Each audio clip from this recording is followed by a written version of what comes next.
She was already bleeding when they slammed her against the hood of the patrol car, and the most terrifying thing, the thing that made one of the officers actually step back, was that she didn't scream. She didn't beg. She turned her head slowly, cheek pressed against cold metal, and looked at Officer Rand Collar with eyes that had seen things he couldn't imagine. And she said very quietly, "You need to think very carefully about what you're doing right now." He didn't listen. Neither did his partner. They tore the hospital badge from her scrub collar, laughed at the name printed on it, and shoved her into the back of the cruiser like she was nobody, unaware that the woman they had just humiliated held a classified military identity that had been buried for 6 years, and that tonight was about to become the worst decision either of them had ever made.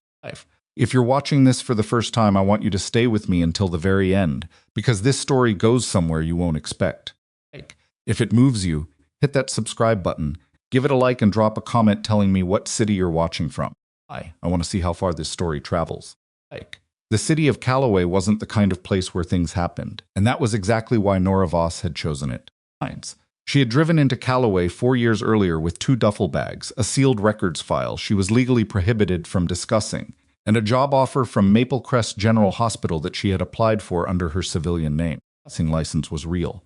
The transcripts were real. A quiet, measured way. She answered questions during her interview that was real too, just a different kind of real than the hiring panel understood. About the job. She rented a small house on Dunmore Street with a yard. She never bothered decorating. She learned the rhythms of the emergency department, learned which physicians communicated well under pressure and which ones fell apart, learned where the supply carts stuck on their wheels and which monitors gave false oxygen readings on cold mornings. She was good at her job in the specific, unshowy way that people who have done genuinely difficult things tend to be good at the next difficult thing. She didn't volunteer stories about herself. She didn't attend the hospital's holiday parties. She was polite, competent, and essentially invisible, which was precisely the arrangement she had made with herself when she'd agreed to come here. Her coworkers knew a version of her. They knew she was organized and calm in trauma situations, that she had a habit of arriving 12 minutes before her shift rather than 5. That she took her coffee without anything in it and didn't complain about the cafeteria food the way everyone else did. A few of them had tried to get closer over the years. Her charge nurse Delphine Okwu had invited her to a birthday dinner twice, and Nora had declined both times, not unkindly, in a way that communicated. She wasn't avoiding Delphine specifically, just everything in general. They respected it more or less. They called her steady. They called her one of the Artex, a young man named Bryce, who had been there 8 months. Once described her to a new hire as the person you want in the room when things go wrong. And that was probably the most accurate thing anyone at Maple Crest had ever said about her. But nobody at Maple Crest knew what nobody in Callaway knew was what Nora Voss had done before nursing school. She had left that life sealed. On the night of March 4th, Nora finished a 10-hour shift that had included a 4-car pileup, 2 cardiac events, a pediatric respiratory case that had taken everything she had to manage without the right dosage of a medication they were out of, and a combative patient who had thrown a blood pressure cuff at her head and missed by 4 inches. At the time, she walked through the employee exit. At 11:47, she was operating on the particular kind of tired that settles below the muscles in the part of the body that doesn't respond to sleep as well as it used to. She drove a dark blue sedan, nothing remarkable, 4 years old, a small dent in the rear bumper from a parking lot incident she hadn't bothered to repair. She pulled out of the hospital's employee lot onto Hargrove Avenue and headed toward Dunmore Street, taking the route she always took. She was 3 blocks from the hospital when the cruiser's lights came on behind her. She pulled over immediately without hesitation, because she had done nothing wrong, and people who have done nothing wrong don't need to hesitate. She put the car in park, rolled down the window, and placed both hands on the steering wheel before the officers had even stepped out of their vehicle. She watched them in the side mirror, 2 of them. The one approaching her window was heavyset, moving with the particular swagger of someone who had decided how the next 5 minutes would go before they'd even turned on their lights. His partner hung back near the cruiser's hood, one hand resting on his belt, scanning the car like he was already bored. License and registration. The first officer said, "Off." No introduction, no reason for the stop. Of course, Nora reached for the glove box slowly, deliberately, when they understand that some situations require you to make your hands visible at all times. She retrieved the registration and her license and handed them through the window without making it a moment. Can I ask what this is regarding? The officer's nameplate read. Caller held the license up and looked at it like it might be counterfeit. Lines. Your matches the description of a stolen car we're looking for. Nora looked at him evenly. My vehicle is a 2021 Destin Meridian dark blue registered to me. Right. You can run the plate, I'll decide what I run. He handed the documents to his partner without looking away from her. Out of the vehicle. She paused. Is that required for a license check? I said. Step out of the vehicle. She got out. She was still in her scrubs. Maple Crest General printed across the chest of the jacket, and she had her hospital badge clipped to the front pocket where she always wore it. Caller looked at it the way people sometimes look at things they've already decided not to believe. I'm a nurse at Maple Crest General, she said. I just finished my shift. I've been at the hospital since 1:40 this afternoon. That's real interesting, Caller said, and he said it in the way that communicated. He found it the opposite of interesting. Put your hands on the roof. I haven't done anything. On the roof. She put her hands on the roof. She stayed very still while Caller conducted a pat-down that went several seconds longer than it needed to. Partner, according to his nameplate, walked around the car with a flashlight, shining it through the windows. Then tried the passenger door. It was unlocked. He opened it. You can't search my car without consent or a warrant, Nora said. Her voice was level, not aggressive, not frightened. Probable cause, Slater said, and climbed halfway in. That is not probable cause. A description match on a plate check is not probable cause for a vehicle search, and you know that. You a lawyer now? No, I'm a nurse. Who knows the law? He stepped closer. He was nearly a foot taller than her, and he used that the way some men do, positioning himself so she had to look up. You know what I think? I think you've got something in that car you don't want me to find, and I think the story about the hospital is something you worked out real fast when you saw the lights. My badge number, Nora said. Call Maple Crest. They will inform if I was on shift until 11:45. We're not calling anybody. He reached out and unclipped her badge from her pocket. Took it. You won't need this. Something shifted in her expression. Not anger exactly, something quieter and more controlled than anger, but she didn't move. A car passed on Hargrove. The driver slowed, saw the police cruiser kept going. Nora stood with her hands on her own roof, while Slater finished going through her glove box and her back seat and found nothing, because there was nothing to find, and Caller held her hospital badge in his hand like a trophy. There's nothing in the car, Slater said, coming out. Doesn't mean she's clean. Caller looked at Nora. Turnarounds behind your back on what charge? Obstruction. You interfered with our search. I verbally objected to an illegal search. That is not obstruction. Last time he moved toward her. She turned around. She let him put the cuffs on because she had calculated the situation clearly. She understood what resisting physically would cost her versus what compliance would preserve, and she chose to preserve the things that mattered. The cuffs were tighter than necessary, and her left wrist was already sore from catching a supply cart edge earlier in the shift. And when the metal bit in, she felt it go straight to the bone. She made no sound, walked her to the cruiser with one hand on her arm, gripping harder than the task required, and two people on the sidewalk stopped and watched. Often a woman walking a dog, a man standing outside a convenience store. They looked at the scrubs, they looked at the hospital badge still in Caller's hand. Neither of them said anything. She was put in the back of the cruiser and the door shut, and she sat in the dark with her hands behind her and looked out the window at her car, sitting alone under a streetlight with its hazards on, and she breathed slowly in through the nose, out through the mouth. The same pattern she used in trauma situations, when the casualty count was higher than the staffing, and she needed her hands to stay steady. She was not afraid. She was something more focused than afraid. At the precinct, she was processed without being told what she was charged with. She asked 3 times. The desk officer wrote something. She couldn't see and didn't answer her. She was put in a holding room that smelled like bleach and old coffee and left there for 2 hours. No phone call for the first 40 minutes, until she asked again and was told she could use the phone when they got to it, which happened another 30 minutes after that. She called Delphine Okwu, who was the one person at Maple Crest she trusted to stay calm. Delphine didn't stay calm. They arrested you, Nora. You were at the hospital until midnight. No, I need you to pull my badge log from tonight. I'm in timeout. And if there's camera footage of me leaving through the employee exit, that too. I'm pulling it right now. What did they charge you with? They haven't told me yet. A brief silence. That's I have to tell you. No, just get the log. She was charged the following morning with obstruction of a police investigation and resisting arrest. She read the report and kept her face neutral because both charges were fabricated, and she understood immediately what the report was built to do. It was built to get ahead of any complaint she might file, to create a paper version of the night that made her the problem, before she could make them the problem. Hacker had been thorough about it.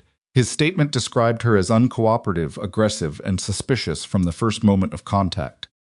He had noted that she claimed to be a nurse but could not provide verification. He had not mentioned that she had offered her badge, or that her badge had been in his hand while he wrote that she couldn't provide it. She was released on her own recognizance at 9:15 in the morning. She walked out into gray March daylight, still in her scrubs, wrists bruised, and stood on the precinct steps for a moment looking at the street. Then she went home, she showered, she made coffee. She sat at her kitchen table with a yellow legal pad and wrote down everything she remembered, in order with timestamps where she had them. Noting every witness she had seen, the woman with the dog, the man outside the convenience store, the passing car, and every detail of the physical environment. She wrote for an hour, then she got up and went to sleep for 5 hours because she was exhausted, and because clear thinking required it, and because she had learned a long time ago that panic was the enemy of effective action. When she woke up, there was a voicemail from Maplecrest. It was from the hospital's director of operations, a man named Garrett Fenn, and his voice had the specific quality of someone delivering a message they had been coached to deliver. He said the hospital was aware of her arrest. He said pending resolution of the matter, she was being placed on administrative suspension.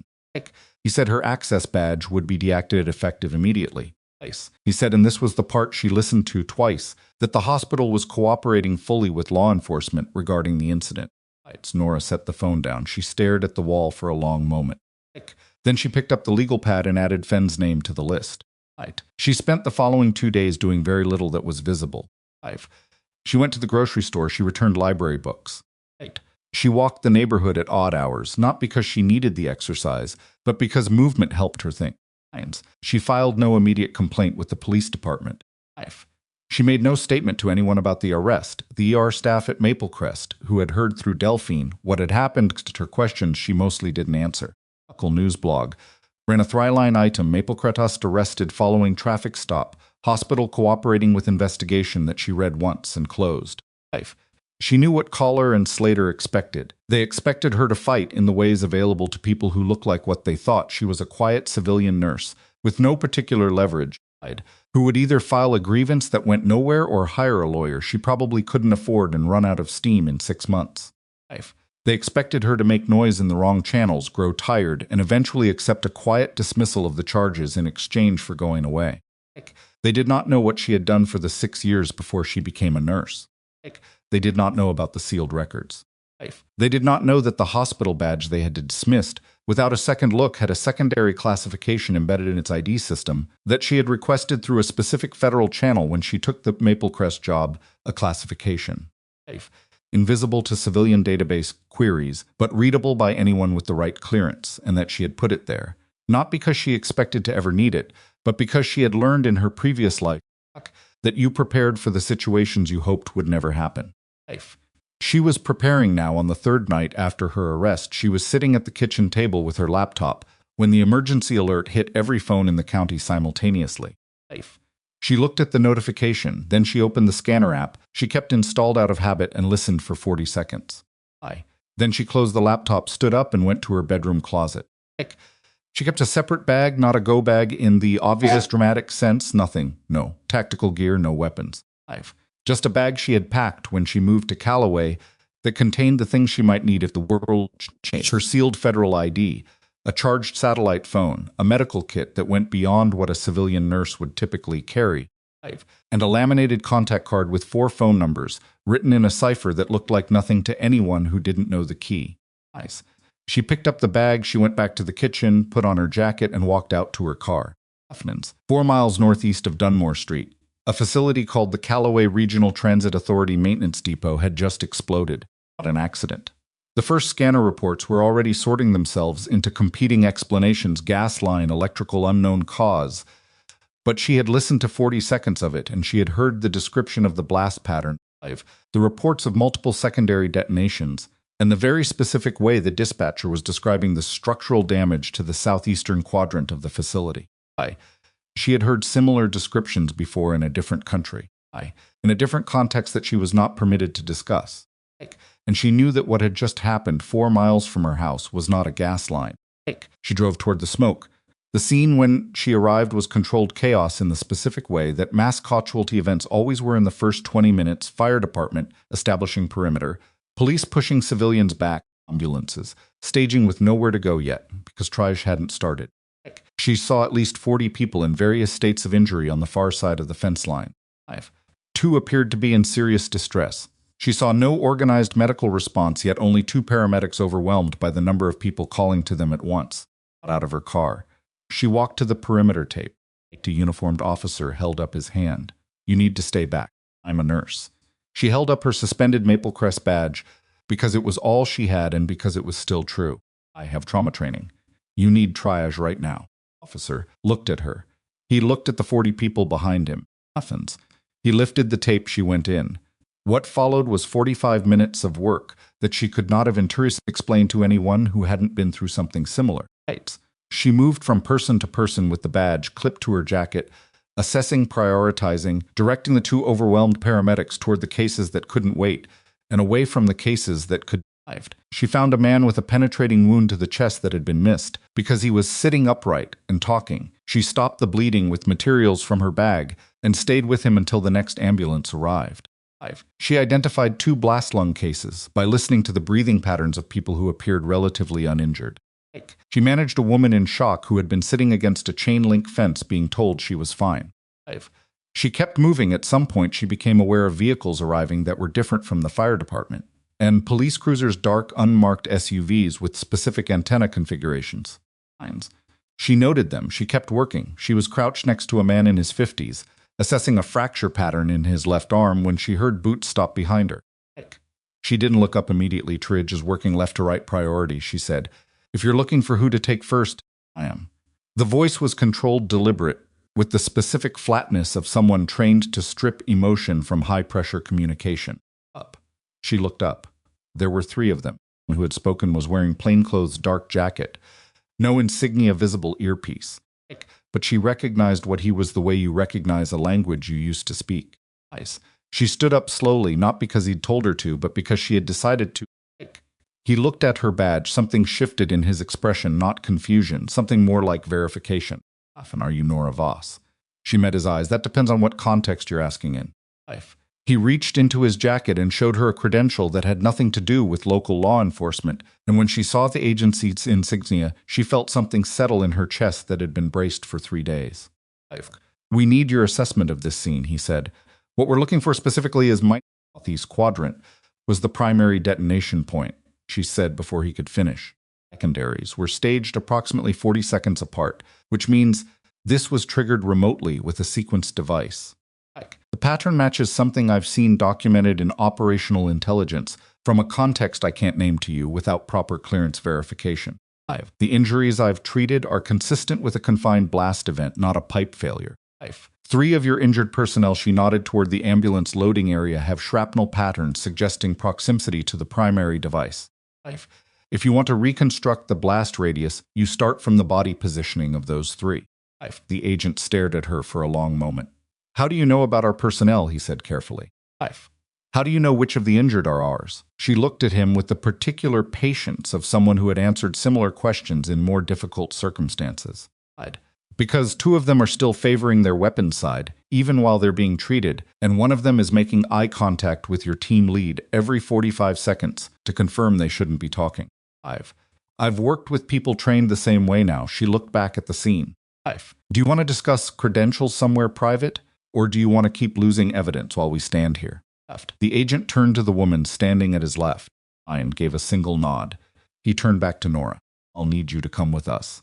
She looked at the man with the fractured arm, who was being helped to his feet by a paramedic now. She looked at the 40-some people who had mostly been stabilized, the organized triage flow that had taken the better part of an hour to establish. "Give me 3 minutes," she said he did. She finished the handoff to the arriving EMTs, gave 2 verbal reports on the critical cases, and walked to the unmarked SUV with her bag over her shoulder and her suspended hospital badge still clipped to her jacket. and precise, and moving the way she had moved on 3 continents in a previous life that Calloway had never known about. In the Maple Crest ER at that same moment, a charge nurse named Delphine Okwu was pulling Nora's personnel file and staring at a secondary contact number she had never noticed before, not a personal number, not a next-of-kin number, but a 6-digit federal routing code printed in the same font as everything else, easy to overlook if you didn't know what it was. She had been about to call it to leave a message about Nora's situation. Her finger hovered over the screen, and 32 miles outside Calloway, in the parking structure of a federal field office, officers Rand Collar and Dex Slater were finishing a late dinner in Collar's car and laughing about something lighter. Neither of them thinking about the nurse they had arrested 4 days earlier, neither of them aware that the woman they had dismissed, as nobody had just walked voluntarily into the center of a federal operation, and that her name had just crossed a database that neither of them had clearance to see, and that somewhere in a secure-from building someone with considerable authority was reading a file that would soon make very clear who Nora Voss actually was. The file was not short. Special Agent Dara Moss had been with the Interagency Threat Analysis Division for 11 years. And in that time she had read a considerable number of personnel files, the kind that came with routing codes and classification headers, and the particular bureaucratic language that told you, between its careful lines, that the person described had been somewhere, and done something that the government preferred not to put in plain sentences. She had read files on field operatives, intelligence analysts, embedded contractors, covert medical personnel deployed to conflict zones. She had learned to read the gaps as much as the text, because the gaps were usually where the real information lived. Voss's file had more gaps than most. Voss sat in the forward operations room of the Calloway Field staging area, converted warehouse 2 miles from the blast site that her team had commandeered within an hour of the explosion, and read it on a secured tablet while her in command, a compact, precise man named Agent Terrell Okafor, stood near the door watching her face for cues. The file had taken 14 minutes to clear through the classification channels after she'd run Nora's federal routing code. 14 minutes was faster than most, which told her something about the tier of the clearance before she even opened the document. The name on the file was not Nora Voss. The name on the file was Lieutenant Nora Vasiliev, and the designation beside it read MIRU Medical Intelligence and Reconnaissance Unit, under a program that had been formally dissolved in an official capacity 3 years ago, which meant it had probably not been dissolved at all, just renamed and relocated, and the people who had served in it had been quietly placed into civilian positions where they could keep living useful lives or be recalled if necessary. The service record ran for 9 years. The deployments were listed by region code, not by country, and several of the operational summaries had been redacted to a degree that left only dates and a single line of outcome language. But what Moss could read was enough medical intelligence. To terrorism support operations. 3 citations, 2 of which were classified. Recommendation from a Joint Command Authority she had to look up because the acronym had been retired. Fine. And then 3 years ago, a transfer to civil status sealed by order of the program director, with a notation that said subject requested non-operational placement. Approved. Identity documentation issued under civilian designation. Contact protocol maintained via federal routing code embedded in civilian credentialing. Moss set the tablet down. She looked across the room to where Nora was sitting at a folding table with a cup of water she hadn't touched, talking quietly to Okafor. She had her arms on the table and she was drawing something on a notepad, a diagram Moss realized as she moved closer. Vast radius sketch, done from memory. Rough, Nora said, as Moss pulled a chair up across from her. But if you orient the building's southeast entry as your 0 point, the primary device was positioned here. She tapped the center of the sketch. Elevated. Roughly 6 to 8 feet, that height puts the primary damage zone at a human torso level across a 40-foot radius, which is not an accident. Whoever designed this was trying to injure, not demolish. They wanted witnesses. They wanted it reported. Moss looked at the sketch. It was not rough, it was careful and specific and clearly produced by someone who had done this before. You're basing this on the injury patterns. The injury patterns, the secondary blast timing, and the structural damage to the south wall. Nora glanced up. Blew outward, not inward. If the device had been ground level, you'd see the opposite. Your forensics team will confirm it when they get inside. We haven't confirmed they're going to match your sketch yet. Nora agreed. You haven't. She picked up the water cup and took a sip and set it back down without making anything of the exchange. Moss studied her for a moment. We've read your file. I assumed. The program you were part of the Myru, it was classified above my access level in some sections. I can see the shape of it, not all of it. That's appropriate, Nora said. What I can see tells me you were not primarily a nurse. I was always a nurse, Nora said, and there was something in her voice that was not defensiveness, just correction. That wasn't cover. I trained as a nurse before the program recruited me because they wanted people who could work in medical environments without it being a performance. What I'd learned inside the program was additional. Things were real. Moss nodded slowly. The explosion tonight. Hawkins, you said the pattern matched something you'd seen documented. Aya set the pen down. She looked at the table for a moment, then at Moss. There was an operational report I processed in my 4th year. It described a coordinated strike against a logistics facility, not military civilian infrastructure, that used this exact sequencing. Staged secondary devices elevated primary time to maximize personnel casualties while preserving the structure for visibility. The report identified the technique as the signature of a specific network. That network was considered dissolved after a series of interdictions 5 years ago. Moss repeated, considered, Nora said. The word sat between them for a moment. Okafor appeared at Moss's shoulder. He leaned down and said something too quiet for Nora to hear, and Moss looked at him and then looked at Nora, and something shifted in her expression, a decision being made. We need to know everything you remember about that report, Moss said. Tonight. Tomorrow with the right people in the room. I need your assessment of the secondary blast locations, and then I need you to look at something we pulled from the site that we haven't been able to identify. Nora stood up from the table. She picked up her bag. Athens. Show me. What they showed her was a fragment roughly 4 inches long, metal alloy partially melted on one end, but intact enough on the other to show the edge of what had been a housing component. This technical analyst, a young woman named Priya, who was clearly operating on too much caffeine and not enough sleep, had it on a clean surface under portable lighting. She explained what they could measure and what they couldn't. Looked at it for a long time without touching it. Then she asked for gloves. She put them on. She picked up the fragment and turned it over twice. This is a pressure sink casing, she said. Priya looked at her. We thought it might be part of a timing mechanisms. Timing. Pressure sink means the secondary devices weren't on a fixed timer. They were triggered by the pressure wave from the primary. That's a more sophisticated delivery system than a fixed sequence. She set it down. Athens. It also means the device was assembled by someone with access to a specific manufacturing process, because you don't improvise pressure sink casings. They're not common even in the networks I'm aware of. If your people can trace the alloy composition, that'll narrow the source significantly. Afia was already writing. Watched Nora set the fragment down with the same careful, practiced movement she'd used on every object she'd touched since arriving, and thought about the file again, the gaps in the service record, the redacted summaries, the deployment codes, and thought about the fact that this woman had been suspended from a hospital 2 days ago for a traffic stop that had gone wrong, and that the officers who had filed the report against her had no idea what they had done. She decided not to think about that until tomorrow. There was too much to do tonight. The next 4 hours were the most concentrated work Nora had done since leaving the program, and she did it without being asked to and without explaining herself. She walked the site with Moss's forensic team when they got clearance to enter the structure, hang out. Things they had overlooked or misidentified: a secondary scorch pattern on the east wall that suggested a device that had failed to fully detonate, a fragment cluster near the northern entrance that indicated the blast trajectory had been partially redirected by a structural column, a residue mark on the floor near the original entry point that she identified as consistent with the adhesive used to mount pressure-based devices to vertical surfaces. She knew she was giving them more than she would have been authorized to give 3 years ago. She also knew that the alternative was letting them miss things that mattered.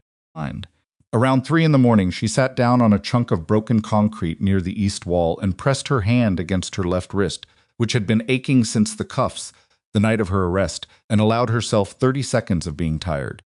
Okafor appeared beside her. He sat down on a nearby piece of debris without preamble and looked at the damage around them. He was quiet for a moment, which she appreciated. The suspension, he said. I'm the hospital. I'm aware it's going to come up. It's already come up. Moss ran the incident report from the arresting officers, Haller and Slater. Nora looked at him, and the report says you were uncooperative and aggressive. It says you couldn't verify your employment. He paused. Log from Maplecrest puts you clocking out at 11:47. The stop happened at 11:52 on the direct route from the hospital to your home address. 5. The body cameras from both officers are currently stored in the department's local evidence system. 5. You've already pulled the footage. Moss's team has requested it. It hasn't been reviewed yet. That'll happen in the morning. He looked at her. Want to know why I'm telling you this? Yes. 5. Because Moss is going to have a conversation tomorrow morning with people above my access level, and when she does, your name is going to be at the center of it. Not because of what happened tonight. Because of Collar and Slater. He paused. Routing code in your badge. The federal one it flagged when Collar confiscated it. There's an automatic protocol when a federally coded credential is handled by unauthorized personnel, because it generates a notification. Nora was I didn't know it was automatic. Most people with that classification don't. It was added to the protocol 3 years ago. He stood up, brushed concrete dust from his jacket. I'm telling you because you should know what's moving, not because you need to do anything about it. The review is going to happen whether you ask for it or not. Walked away. She sat on the broken concrete and looked at the scorch marks on the wall and thought about Collar holding her badge up like it meant nothing, and the specific way Slater had opened her car door without asking, and Fenn's coached voice on the voicemail saying the hospital was cooperating with law enforcement. And she thought about all three of them going to sleep tonight, in the ordinary way that people go to sleep when they believe the situation is settled in their favor. She stayed at the staging area until 5 in the morning. At that point, Moss told her to go home and sleep, because they needed her thinking clearly for the debrief, and Nora didn't argue. She drove back to Dunmore Street through the early gray of a Callaway morning and went inside and took off her jacket and sat at the kitchen table for a moment. Legal pad was still there. She looked at the list she had made, the timestamps, the witnesses, the details of the arrest, Fenn's name at the bottom. She picked up the pen. She didn't add anything. She just looked at it. The debrief began at 9. It was held in the same converted warehouse, but with more people than the night before, 6 total, plus Moss and Okafor, and a woman introduced only as Commander Reyes, who had arrived from a regional oversight office at 6 that morning and had the specific quality of someone whose presence meant the situation had been elevated. Sat across from them with her notepad and answered their questions in the order they asked them, clearly and completely. Diagrams when the verbal description wasn't sufficient, and correcting herself twice when she caught imprecision in her own language. The debrief lasted 3 hours. They asked her about the operational report she had mentioned. She told them what she remembered, which was most of it, and was careful to say, I believe, at the exact points where her memory was functioning as inference rather than recall. Reyes asked her twice to clarify a specific technical point about the pressure sink casing, the exact operational context in which she had encountered that mechanism documented, and Nora clarified it both times with the same patience. Because she understood that Reyes was not asking, because she hadn't understood the first answer, but because she was checking whether the second answer matched the first. It did, it would. That was not the kind of thing Nora made mistakes about. At the end of the third hour, sat back and looked at Nora directly. Your civilian status has been maintained for 3 years, she said. Is it your understanding that you were recalled under the protocol, or did you present yourself voluntarily tonight? Voluntarily, Nora said. There was no formal recall. I responded to the incident because I was in proximity, because I recognized the pattern, and because there were injured people. That order. Nora thought about it. Probably the injured people first, she said. The pattern recognition happened about a minute in. Has looked at her for a moment longer than was strictly necessary. Then she made a note on her tablet and moved on. When the debrief ended, Moss walked Nora to the door and told her she would be contacted within 48 hours with next steps. Ma nodded. She was almost to her car when Moss called after her. The camera footage from Collar and Slater, Moss has said. Our people finished reviewing it this morning before the debrief turned. I want you to know, Moss said carefully, that what's on it is not ambiguous. Ah looked at her. She waited. The confiscation of your badge is on camera. Employment. Verification offer is on camera. The search of your vehicle is on camera. There's hands. During the cuffing procedure on camera, Moss stopped. His report says you couldn't provide verification of your employment. The camera shows your badge in his hand 30 seconds before he wrote that you couldn't provide it. The morning air was cold and still. Somewhere past the warehouse, a truck was reversing, a slow rhythmic beeping. What happens with that? Nora said, is not my decision. Moss agreed. It's not. She drove home. She made coffee. She stood in her kitchen and looked out the window at the ordinary Callaway Street outside a neighbor walking to his car, two kids waiting at a bus stop, dog pulling at a leash attached to a fence post. And she thought about the fact that 48 hours ago she had been sitting in a holding room being told she'd obstructed a police investigation, and that now she had spent 6 hours in a federal staging area helping reconstruct a bombing, and that somewhere in the gap between those two things was a version of justice she hadn't dared to anticipate when she'd sat down at this same table with a legal pad and started writing. She didn't let herself feel it yet. Feeling it too early was how you got ahead of reality, and she had learned not to do that. She refilled her coffee cup and sat down at the table. Her phone buzzed a text from Delphine, hearing things. Oftens. Call me when you can. I'm not asking questions. I just want to know you're okay. Back. I'm okay. Thank you for the badge log. Then she set the phone down and sat in the quiet of the house on Dunmore Street and waited. She didn't have to wait as long as she'd expected. At 2:17 in the afternoon, her phone rang with a number she didn't recognize. She answered it on the second ring.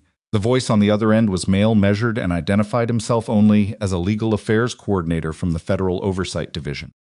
He said he was calling to inform her that an official inquiry had been opened into the conduct of Officers Rand Kohler and Dex Slater of the Callaway Police Department, and that the inquiry would include a review of the body camera footage from the night of her arrest, the written reports filed by both officers, and any communications between the officers and hospital administration in the period following her arrest.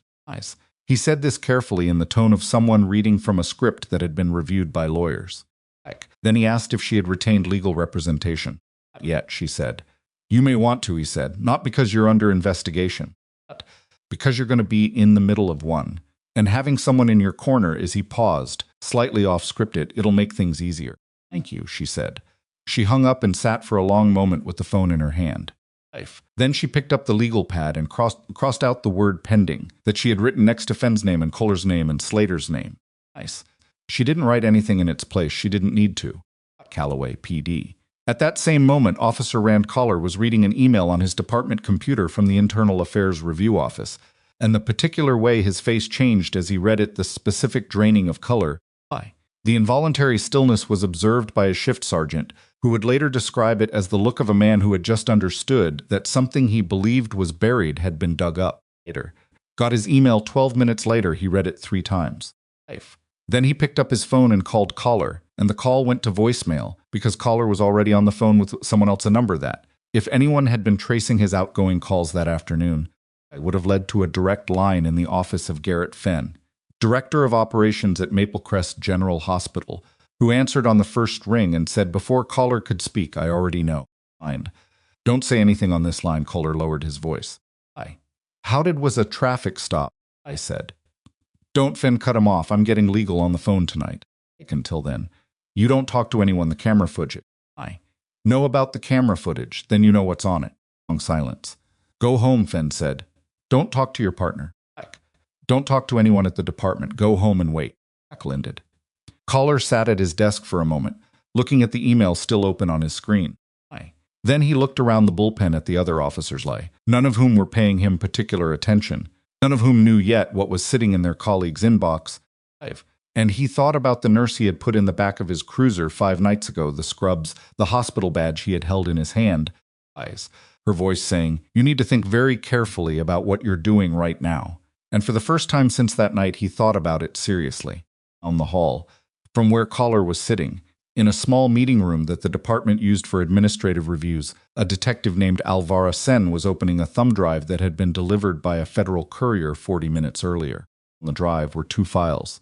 The first was the body camera footage from Kohler and Slater's cruiser on the night of the arrest. The second was a document. She didn't have the clearance level to fully open, but the top 2 lines were visible, and what they said in plain language above the classification header was enough to make her sit very still for a moment before she reached for her phone. She called her lieutenant. I need you to see something, she said. Right now. And you need to close your door first. The footage ran for 22 minutes. When it ended, her lieutenant, a 20-year veteran named Marcus Weld, who had seen most things and was not easily rattled, put both hands flat on the table and looked at the screen for a long time without speaking. Then he said, get the chief, and in Nora's small house on Dunmore Street, 4 miles away. None of this was visible yet, not the meeting room, not Weld's expression, not the courier's thumb drive, not Kohler at his desk, not Fenn on the phone. She was sitting at the kitchen table with her hands around a coffee cup that had gone cold, and her phone was quiet, and the street outside was ordinary, and she was not allowing herself to anticipate. But somewhere in the city of Callaway, the ground was shifting. And in a federal record system, she couldn't see a request had just been submitted to unseal a portion of her classified service record, the portion that described in specific operational language exactly who Lieutenant Nora Vasiliev had been before she became a quiet nurse on Dunmore Street, and the request had been approved within 6 minutes, which was a very fast approval, the kind of approval that only happened when the person submitting the request already knew the answer would be yes. The sealed file was now open, and the people who had treated her as nobody were about to read it. The sealed file was now open, and the people who had treated her as nobody were about to read it. They read, took 11 pages to say and considerably longer to absorb. Res had submitted the unsealing request from the Callaway field staging area at 2:04 in the afternoon, using a priority authorization she held jointly with the program's remaining oversight division. And the approval had come back in 6 minutes because the reviewing authority had been waiting for a reason to open this particular file for 18 months.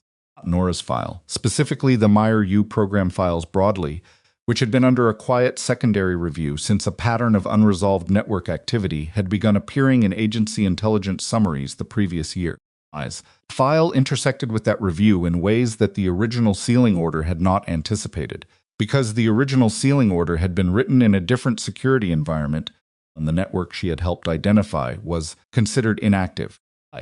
It was not inactive. Reyes read the file in full alone in a room she had cleared of everyone else, and when she finished she sat for a few minutes doing nothing.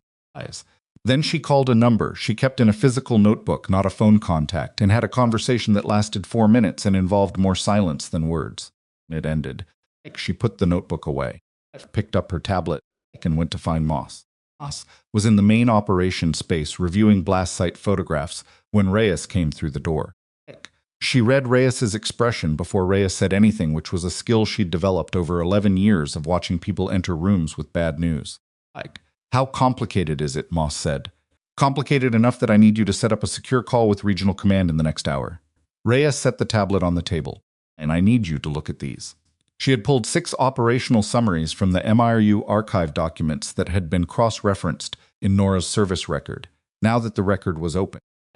They were heavily redacted at the level Moss held, but even with the redactions, the connective tissue was visible. A network that had been interdicted an operational report that described a specific attack methodology. A subsequent assessment filed 3 years ago that had concluded the network was eliminated. And then, starting 14 months later, fragmentary intelligence reports from 3 separate sources that suggested the assessment had been wrong. Moss looked at the photographs from the blast site. She looked at Nora's blast radius sketch, which was pinned to the board beside them. She recognized this from the inside. Moss. She didn't just recognize it, Reyes said. She was part of the operation that originally identified the network, not as an analyst. She was in the field when the initial intercept happened. She mentioned the operational report she processed in her 4th year. She wasn't just reading it. She generated part of it. Reyes paused, which means she's not a corroborating source for what we're looking at. She's a primary source. The word landed in the room. The way important words do not loudly but with weight. And she needs to be in that call. Moss said, I know. They drove back to Dunmore Street together. Nora answered the door in the same clothes she'd been wearing all day, coffee cup in hand, and looked at them with the particular expression of someone who had been expecting to hear from them, but not this quickly. She looked at Reyes's face. Come in, she said. She listened to what Reyes told her standing up, leaning against the kitchen counter, and she did not interrupt, which Reyes noted. Most people interrupted when they heard things that affected them directly. Reyes' stillness was not detachment. Reyes could see her processing it, the slight tension around the jaw, the way her grip on the coffee cup changed, but she waited until Reyes was finished before she spoke. 3 years ago, Nora said, the one that concluded the network was eliminated. Got it. It's in the archive. It was a joint assessment 3 agencies contributed.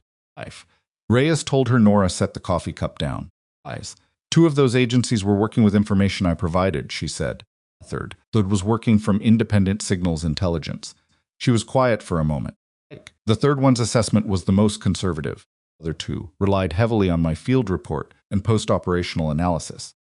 If they concluded the network was eliminated, she stopped. They may have overweighted what I gave them. That's one possibility, Ray said carefully. 5.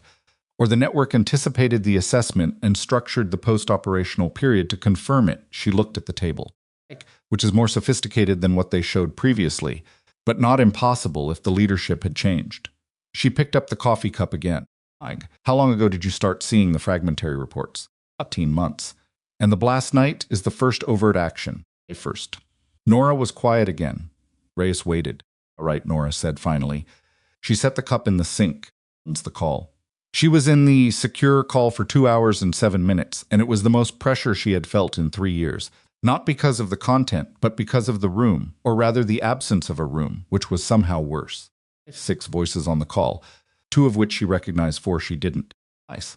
They asked her questions in the structured, layered way that serious intelligence reviews worked, each question building on the last, testing the edges of her recall and analysis. She answered as precisely as she could, flagging uncertainty clearly, refusing to extrapolate beyond what she actually knew, because she understood that overconfident analysis was how assessments went wrong. It was possibly how the original assessment had gone wrong. Halfway. But she didn't recognize it to Lieutenant Vasiliev.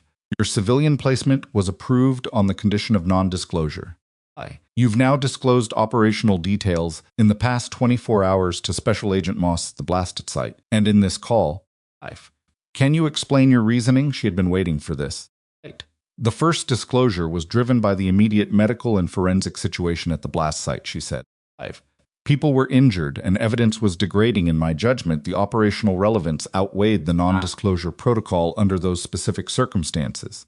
The second disclosure is in a properly authorized review channel with cleared participants. I'm not aware that either falls outside the program's emergency provision, which allows disclosure to cleared authorities when information is directly relevant to an active threat.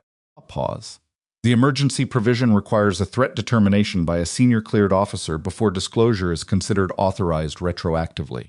Commander Reyes made that determination when she submitted the unsealing request. Nora said, at 2:04 this afternoon, that predates my formal participation in this call. Another pause.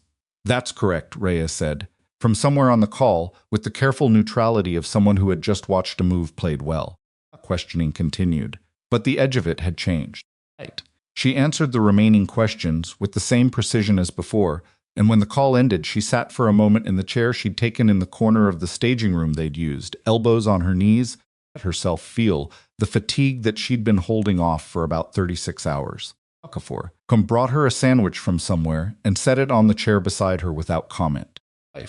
She ate half of it. What she didn't know while she was sitting in that chair eating half a sandwich was what was happening simultaneously in 3 other locations in the city of Callaway.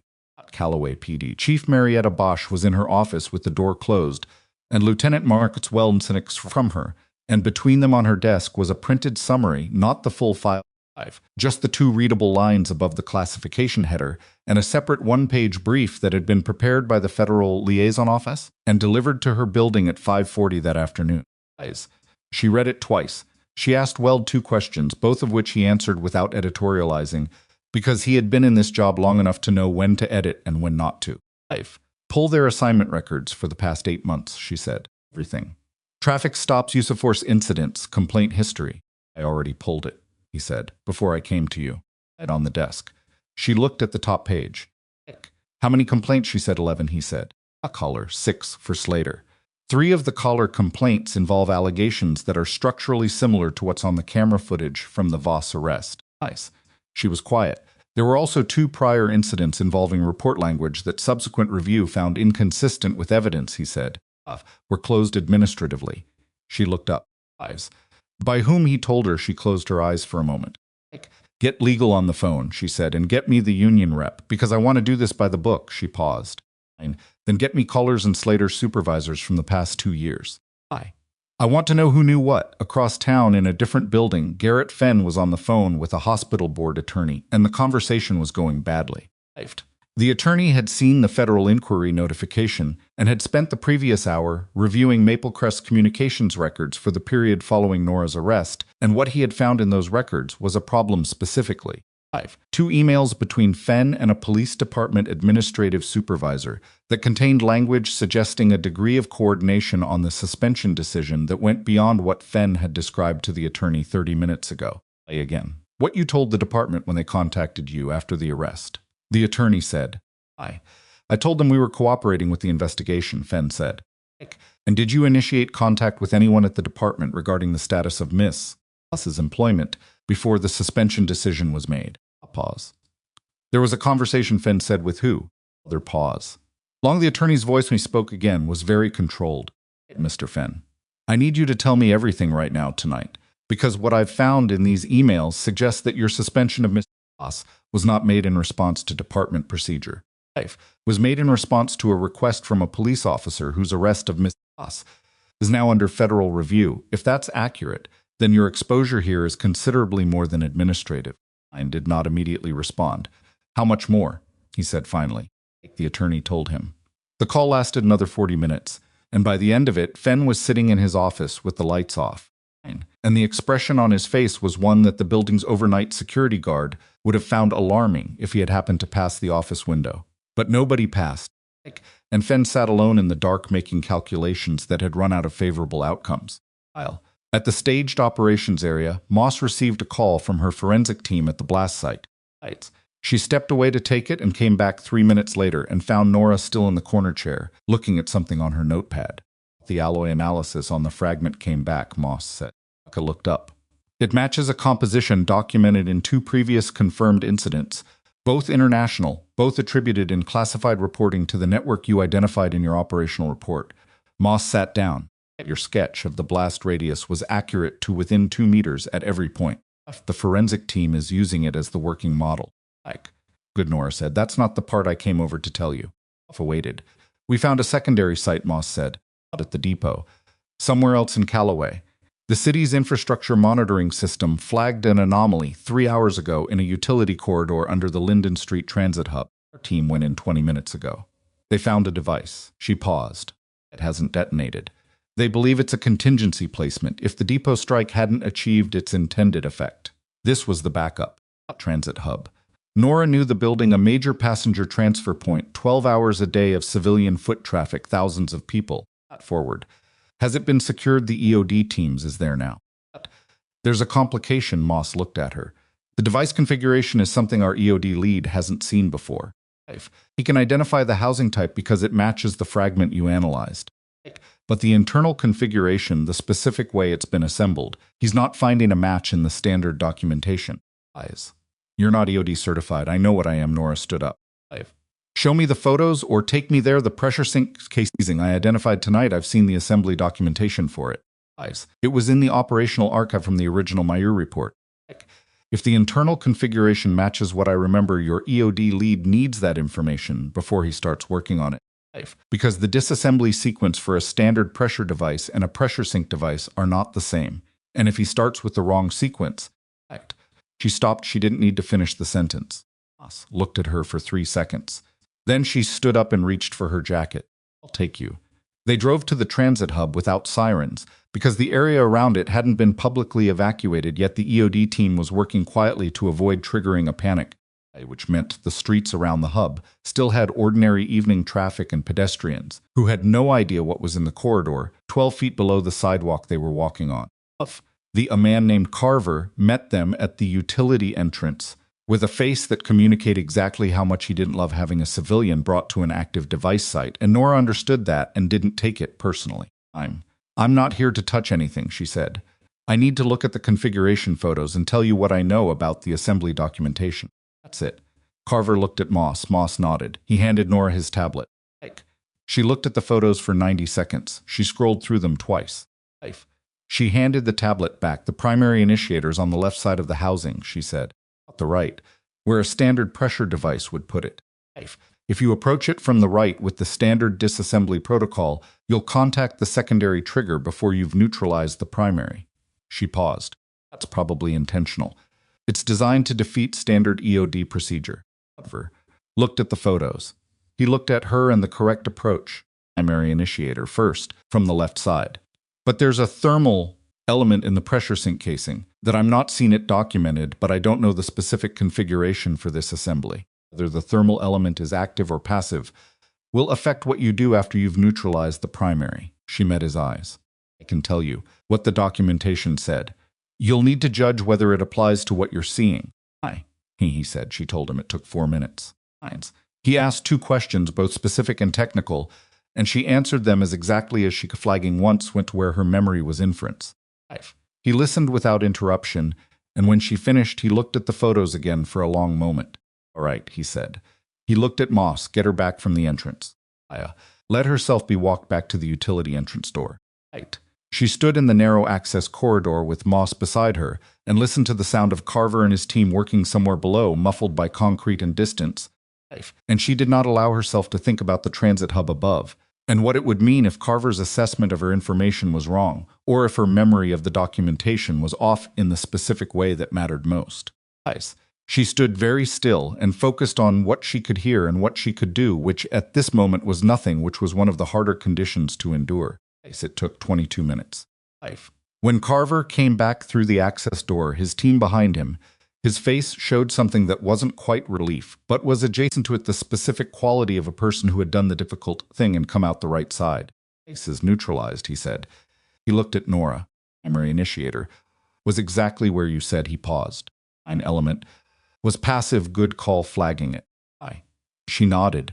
Her hand, she noticed, had a faint tremor that she would not have been able to see under ordinary circumstances, but that she could feel, not fear exactly.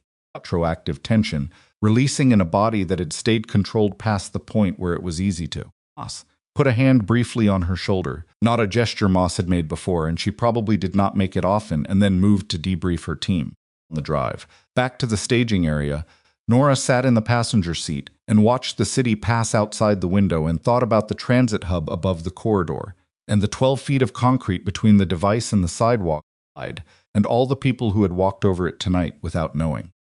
She thought about the network she had helped identify 9 years ago in a different country, in a different life, and the assessment that had concluded they were gone, and the 14 months of fragmentary signals that had said otherwise.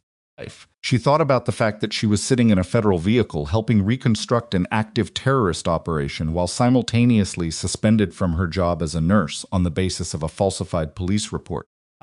She thought about caller holding her badge up in the streetlight laughing. She thought about a lot of things. The staging area when they returned was different than it had been 2 hours earlier. More people, different energy, the specific hum of an operation that has found its footing and is now moving with purpose. Rez was at the center of it, on 2 phones nearly simultaneously, and she held up a hand when she saw Nora come through the door, not stop, but wait, and finished her call before crossing the room. The EOD situation Reyes began handled, Moss said. Reyes looked at Nora. Something in her expression shifted, not warmly exactly. Reyes was not a warm person, but with a precision that felt in its way like acknowledgement.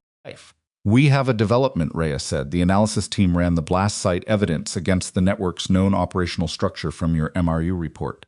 Voss referenced with the fragmentary signals intelligence from the past 14 months. She paused.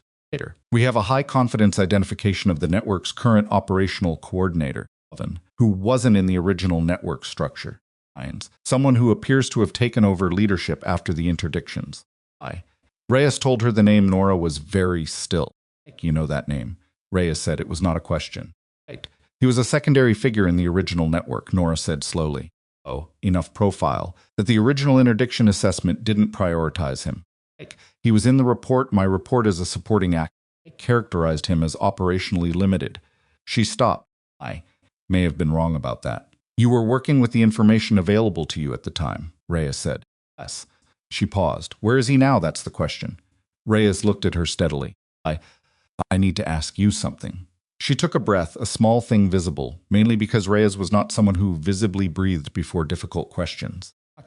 Operational record includes contact reports that were filed during the original embedded operation. Several of them document direct interaction with members of the network. Those reports are the most complete record we have of individual network members at the operational level. She paused. Archive version that was transmitted to the Joint Assessment Team 3 years ago was not the complete version. There were contact reports that were held back at your program director's discretion. We didn't know that until today. Nora looked at her. Reports, the ones filed in the final 4 months of your operational period. The final 4 months. She knew exactly what had happened in the final 4 months. The weight of it was something she had gotten used to carrying in a specific way, like an old injury that didn't prevent function, but changed gait. She had not expected to carry it into this room, this situation, this conversation. Those reports were held back because of what they documented, she said carefully. Understand that. They documented interactions that she stopped. That's her words. They documented a level of network access that came with complications. The program director's decision to hold them back was she stopped again. It was a decision I agreed with at the time. We understand that too, Reyes said. We're not reviewing that decision tonight, but those reports contain information about the man we've just identified. Information that the joint assessment team never had. Information that might tell us where he would go. She paused. Are you willing to discuss what's in them? Nora stood in the center of the operations room, while the activity of the investigation moved around her, and she thought about what was in those reports, not the operational facts, which she would give without hesitation, but the things around the facts, the context that made them complicated, the part of herself she had built this civilian life, specifically to put distance from. She thought about Collar's hand on her arm in the streetlight. She thought about Dunmore Street and the quiet she had made for herself there. She thought about the transit hub with 12 feet of concrete above the device that Carver had just neutralized. Yes, she said. Reyes nodded. She started to turn to organize the room for the conversation, to make the calls that would bring the right people in. Nora watched her Commander Reyes turn back. Before we do this, I need to know what's happening with Collar and Slater. Looked at her for a moment. Then she picked up her tablet and showed Nora the update that had come through from the Legal Affairs Coordinator 20 minutes ago, while they'd been at the transit hub. Read it. She read it twice. It was not what she had expected. It was more Collar had not gone home when Fenn told him to. He had gone instead to the evidence management system at Callaway PD and had accessed the digital file containing his own body camera footage from the night of Nora's arrest. He had logged in using his standard credentials. He had remained in the system for 11 minutes. He had not deleted the file. It had already been copied to federal servers, and any deletion would have been flagged, but he had opened it, and the access log showed he had attempted to overwrite the metadata attached to it. The attempt had failed because the federal copy had triggered a read lock on the original. But the attempt was documented, every keystroke of it. I handed the tablet back to Reyes. That, Reyes said quietly, is no longer just a misconduct complaint. That is evidence tampering, and somewhere in a Callaway PD parking lot at that precise moment, Collar was sitting in his personal vehicle with his engine running and his phone in his hand, staring at a text from an unknown number that said only, "We know what you tried to do tonight." Talking to Fenn, we're watching. He did not know who had sent it. He did not know that it had not come from the federal investigation. And he did not know, could not have known that the nurse he had dismissed as nobody was at that moment, standing in a secured operations room on the other side of the city, about to open a file that had been sealed for 3 years. And that what was inside it was going to change everything that came next in ways that none of them, not Collar, not Fenn, not the man Reyes had just identified as the network's current coordinator, were prepared for. The reports were stored in a format she hadn't seen in 3 years, a specific encrypted document structure that the MIRU program had used for high-sensitivity contact records, in text, beneath the decryption, but formatted in the shorthand. She had learned to write in the field, compressed and precise, stripped of everything that wasn't operationally relevant. Reading them again was like hearing a recording of her own voice from a period of her life she had deliberately not revisited. Had cleared the room to 4 people herself, Moss, Okafor, and a signals analyst named Dr. Travand, who had been flown in from the regional office, and who had the specific quality of someone whose entire professional value lived in her ability to listen carefully and say very little until she was certain.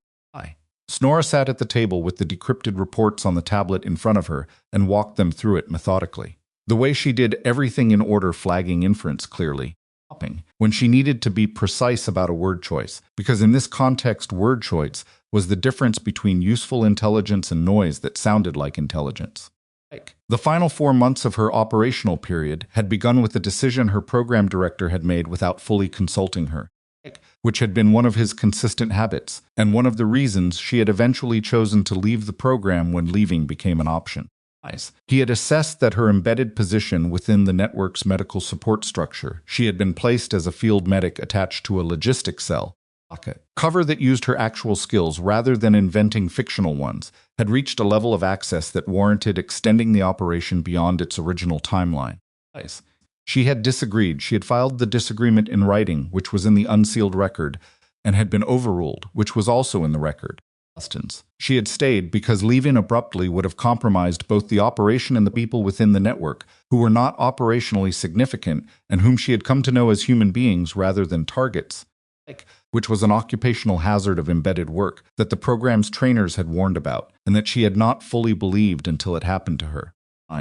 The man Reyes had identified the one who was now the network's coordinator. His name in the operational reports was listed under a field alias as Aaron. She had written 47 references to him across the final 4 months. She went through them now in front of 4 federal agents and said the things she had not said to anyone for 3 years. And she kept her voice level and her language precise, and she did not editorialize about her own decisions because that was not what the room needed. The room needed was the pattern Sarian had been in those 4 months the person in the network she had interacted with most, not because she had sought it, because he had been drawn to the field medic with the quiet manner and the thorough knowledge, and he had initiated conversations that went beyond the operational context. And she had participated in those conversations because they were sources of intelligence, because she was doing her job, and this was the part she stated plainly without softening it, she had found him genuinely interesting, which was a complicated thing to admit in a federal debrief, but was also the truth, and the truth was what the room needed. She had filed every conversation. She had noted every detail. She had done her job, what she had also noted, and what the assessment team had never seen, because the reports were held back, was a pattern in Saren's operational behavior that told her something the summary-level data did not.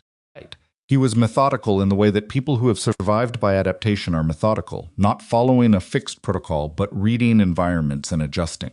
He felt pressure. He didn't accelerate. He slowed down, pulled back, created distance. He waited. The network's original leadership had been reactive, and in the end predictable. Saren was not. He had looked at the interdictions that had eliminated the network's leadership as data rather than trauma, and he had drawn operational conclusions from them. We found the Callaway device, Nora said. If it was a contingency placement, the failure to detonate either outcome tells him the operation was compromised. He would have been monitoring for the secondary to activate. It didn't. That's his signal. He'll move, Moss said. Already moved, Nora said. The question is where he'd go that he thinks we can't follow. She looked at the reports on the tablet. At last contact with him, before the operation ended, there was a conversation about extraction routes. He didn't frame it as operational planning, he framed it as theoretical. But the level of detail was not theoretical. She looked up. He described a specific type of border crossing. Not a country, not a geography, mountainous, low infrastructure, Athens mixed civilian and commercial traffic. He said it was the kind of place where a person could become someone else over the course of a week, and nobody would notice, because nobody was paying close enough attention. It's a wide description, Van said quietly. It was the first thing she'd said in 40 minutes. Potter agreed. But he said one specific thing.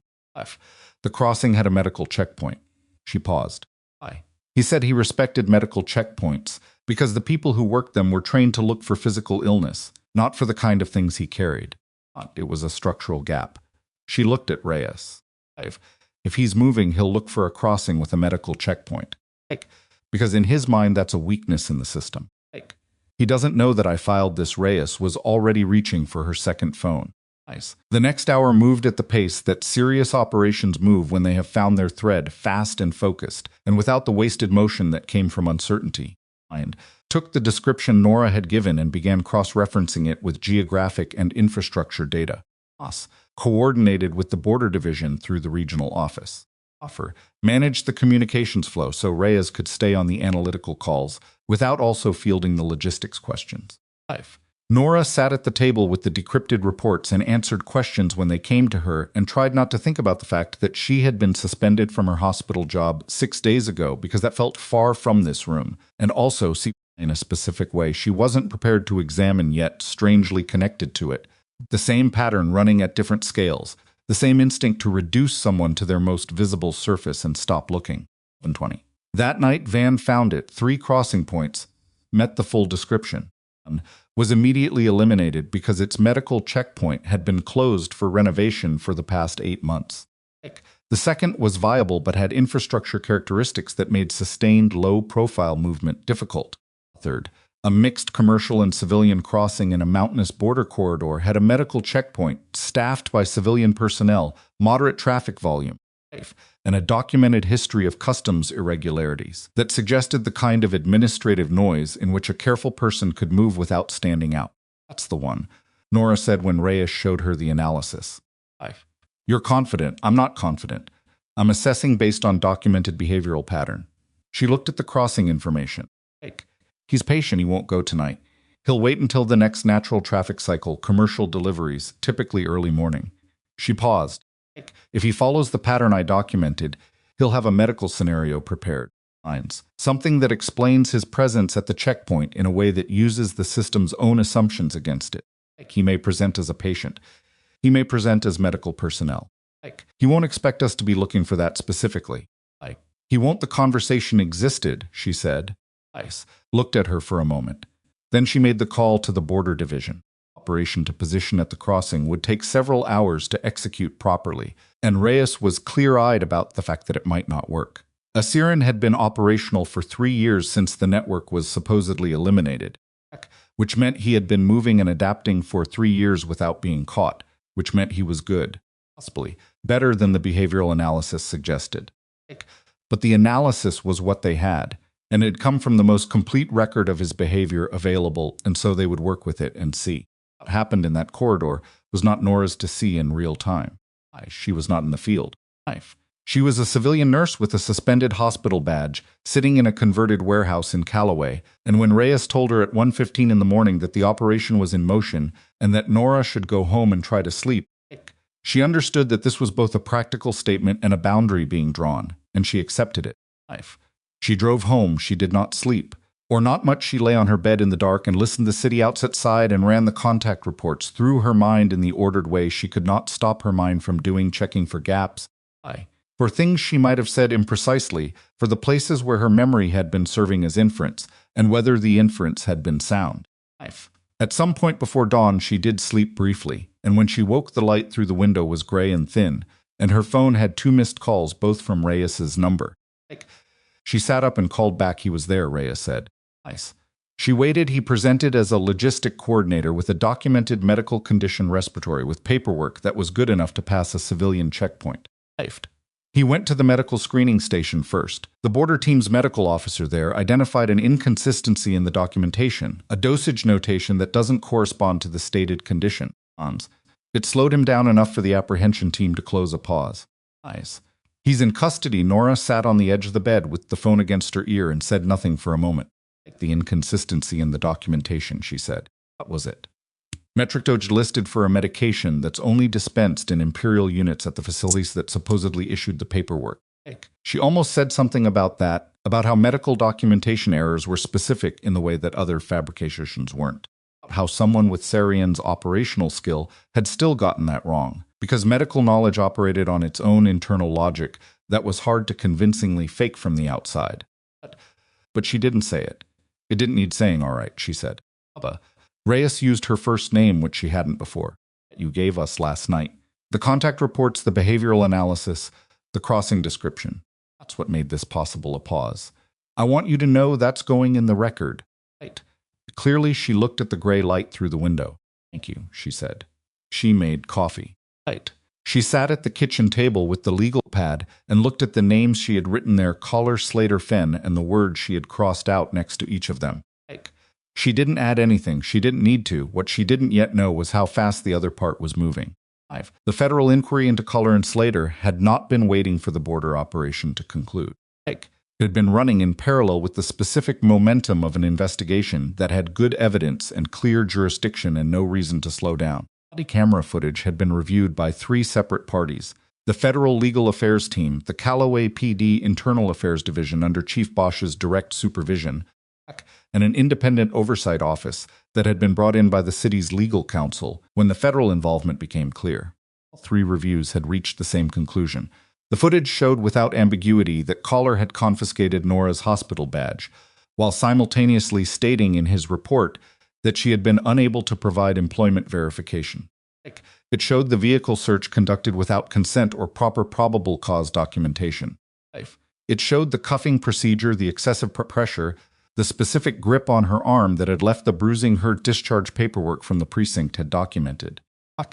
Which it also showed something that hadn't been in anyone's initial assessment of the footage because it was subtle and required knowing what to look for. In the 30 seconds before Collar filed the incident report from his cruiser, while Nora was in the back seat and Slater was leaning against the patrol car's hood, Collar had made a phone call. Audio from the call was captured on his body camera's microphone imperfectly, but enough to pull with audio enhancement. The call was 40 seconds long. The number was a direct line to the administrative desk of Maplecrest General Hospital's Operations Department, Fenn's office. The call had happened before the arrest report was filed. Before the report characterized as uncooperative and unable to verify her employment, seconds in which, according to the enhanced audio, doctor had said, "It's done. She's in the car your end," and then the audio degraded. But the next fragment, 3 seconds later, is clear. Make it clean.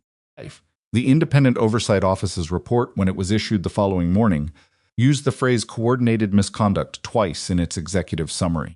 I was sitting at the kitchen table when Delphine called. I don't know if you've seen the news, Delphine said. She'd been awake for a while. I haven't looked. It's everywhere. The oversight report someone leaked the summary. The phone call between Collar and Fenn's office, all of it, on the local news, and it's moving up to regional. Another pause. There's a press van outside the hospital right now. Nora closed her eyes for a moment, not from distress, from the specific weight of a thing arriving that you have been preparing for, but that still requires a moment of adjustment when it actually comes. Honestly, the day shift is mostly in shock. People are upset. Some are. Delphine stopped. Ace cried in the break room. I walked in on it, and we both pretended it didn't happen. Almost smiled. It was the first almost smile she'd had in 6 days. Tell him I'm fine, you tell him he'd rather hear it from you. She said she would, she meant it. What happened next happened publicly, which was the part she had not fully prepared for, even though she had known it was coming. The coordinated misconduct finding triggered an immediate administrative action. Collar and Slater were suspended with pending formal charging, their badge access revoked, their duty weapons collected. Chief Bosch held a press statement at noon that was terse and specific and carefully worded by legal counsel, but contained in its third paragraph the sentence, "The department acknowledges that Officer Collar's and Officer Slater's conduct on the night in question did not meet the standards of this department or the law." She did not mention Nora by name that was appropriate, and Nora didn't expect it, but the press already had the name from the leaked summary. And by early afternoon, the story had a shape that was recognizable and that most people hearing it responded to in the particular way that people respond to stories about authority, misused against someone who had done nothing wrong. The situation moved differently, because it was more complicated, and because the phone call evidence required legal interpretation before it could be acted on. But the board of directors at Maplecrest had not waited for the legal process to reach its conclusions. They had convened an emergency session the morning after the oversight report leaked, and by 2 in the afternoon they had issued Fenn a notice of administrative leave, pending an internal investigation into his decision-making in relation to Nora's suspension. The hospital's communications office issued a brief statement that said the board was committed to a thorough review and that the hospital took seriously its obligations to all employees. It did not say the board was sorry, but it was a start. Nora knew about these developments through Delphine and through the news and through a text from Okafor that said simply watching the news. Callaway PD is having a rough afternoon. She was not in any of the rooms where decisions were being made. She had not been asked to hold a press conference or make a statement or present herself at any of the proceedings, and she had not sought to. This was not because she didn't care about what was happening. It was because she understood the difference between the institutional machinery engaging and a person inserting themselves into it, and she trusted for the first time in 6 days. She trusted that the machinery was doing what it was supposed to do. But on the second afternoon, something happened that she had not anticipated. A federal marshal appeared at her door at 3:17 in the afternoon and served her with a legal document. She read it standing in her doorway, and her first reaction was confusion, and her second was a different, sharper thing that took her a moment to identify as something close to fury. which was an emotion she rarely permitted herself, and that when it came always arrived more quietly than the word suggested. The document was from caller's attorney. It was a civil action, a defamation and interference claim, and it alleged in the specific legal language that transforms genuine events into abstract accusations. Nora had made statements to federal investigators that had damaged caller's professional reputation through deliberate mischaracterization of the events of the night in question. Alleged that her federal credential status had been used improperly to influence the investigation against him. Alleged in its final section that Nora's involvement with federal intelligence operations constituted a conflict of interest that had tainted the evidentiary review. It twice. She put it on the kitchen table. Then she called the number the legal affairs coordinator had given her. He answered on the second ring, and she read him the filing reference number, and there was a brief silence. We were informed this was being prepared, he said. We didn't know the timing. Is it viable? It's designed to be disruptive rather than viable, he said. The defamation element fails because your statements to federal investigators were made under a protected disclosure provision. The federal credential interference argument is its creative, but it contradicts established precedent in 3 circuits. He paused. It is not going to succeed, but it will take time to formally dismiss, and in the meantime it creates a narrative. That you're not a victim, that you're an agent of an investigation that had it in for him. He paused again. It'll get some traction in certain quarters. People who are already skeptical of federal involvement in local police matters.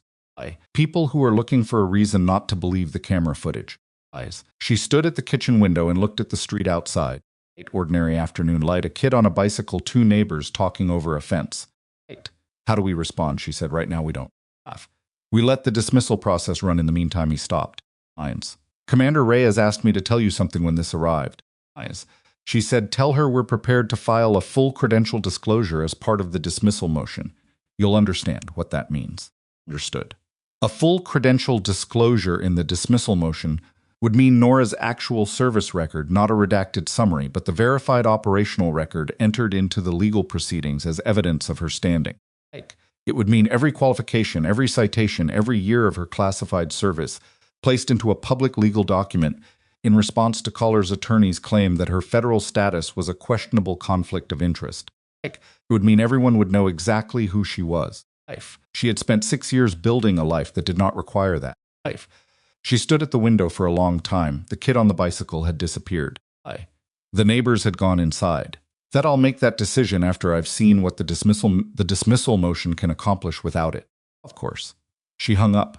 She sat down at the table with the legal pad and looked at it. She had been thinking of the list as something that would close when the right things happened, when Collar and Slater were suspended, when Fenn was on leave, when the inquiry was in motion. She had been thinking of closure as a destination you arrived at. She was not sure, sitting here with Collar's civil complaint on the table beside the legal pad, that it worked that way.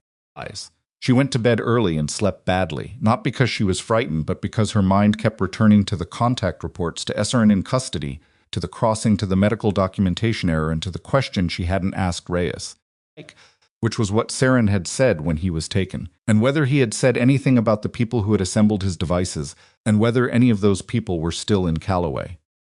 She had asked Reyes that morning. Reyes had said the debriefing was ongoing.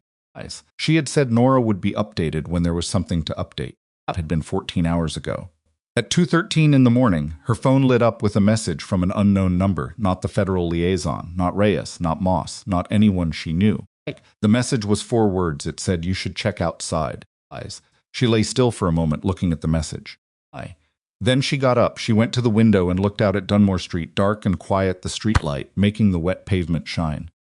There was a car parked across the street that had not been there when she went to bed. Dark. No plates visible from this angle. The engine was off. She couldn't see if anyone was in it. She picked up her phone and called Moss. Moss answered in 2 rings despite the hour, which told that Moss was awake, which told Nora something else. "There's a car outside my house," Nora said, a pause that was 2 seconds long but felt like more. Moss said, "I need you to step away from the window. Now, don't turn any lights on." She stepped back. The room was dark. She stood in the dark and listened to Moss typing something on the other end of the line, and thought about Sarayan in custody, and thought about what Reyes had said, the debriefing is ongoing, and thought about what ongoing meant. and what it meant that after 14 hours there was still something to debrief. Moss, she said. I'm here. What did he tell you? Another pause. Longer Nora Moss's voice had changed, not softer, but more careful. And Saren was taken into custody. He was carrying a secondary device. We didn't release that to the press. She waited. The secondary device was already disarmed. It had been remotely disarmed from a signal originating inside Callaway. Approximately 2 hours before he reached the crossing, Moss paused. We traced the signal. It came from a location 4 blocks from your address. Nora stood in the dark of her bedroom and looked at the dark rectangle of the window and did not speak. We believe there's a secondary operator who is aware the crossing operation had been compromised, Moss said. We believe that person is in Callaway, and we believe she stopped. Nora, the unknown number that just texted you, we're already pinging it. But I need you to stay on the line, and I need you to not open that door.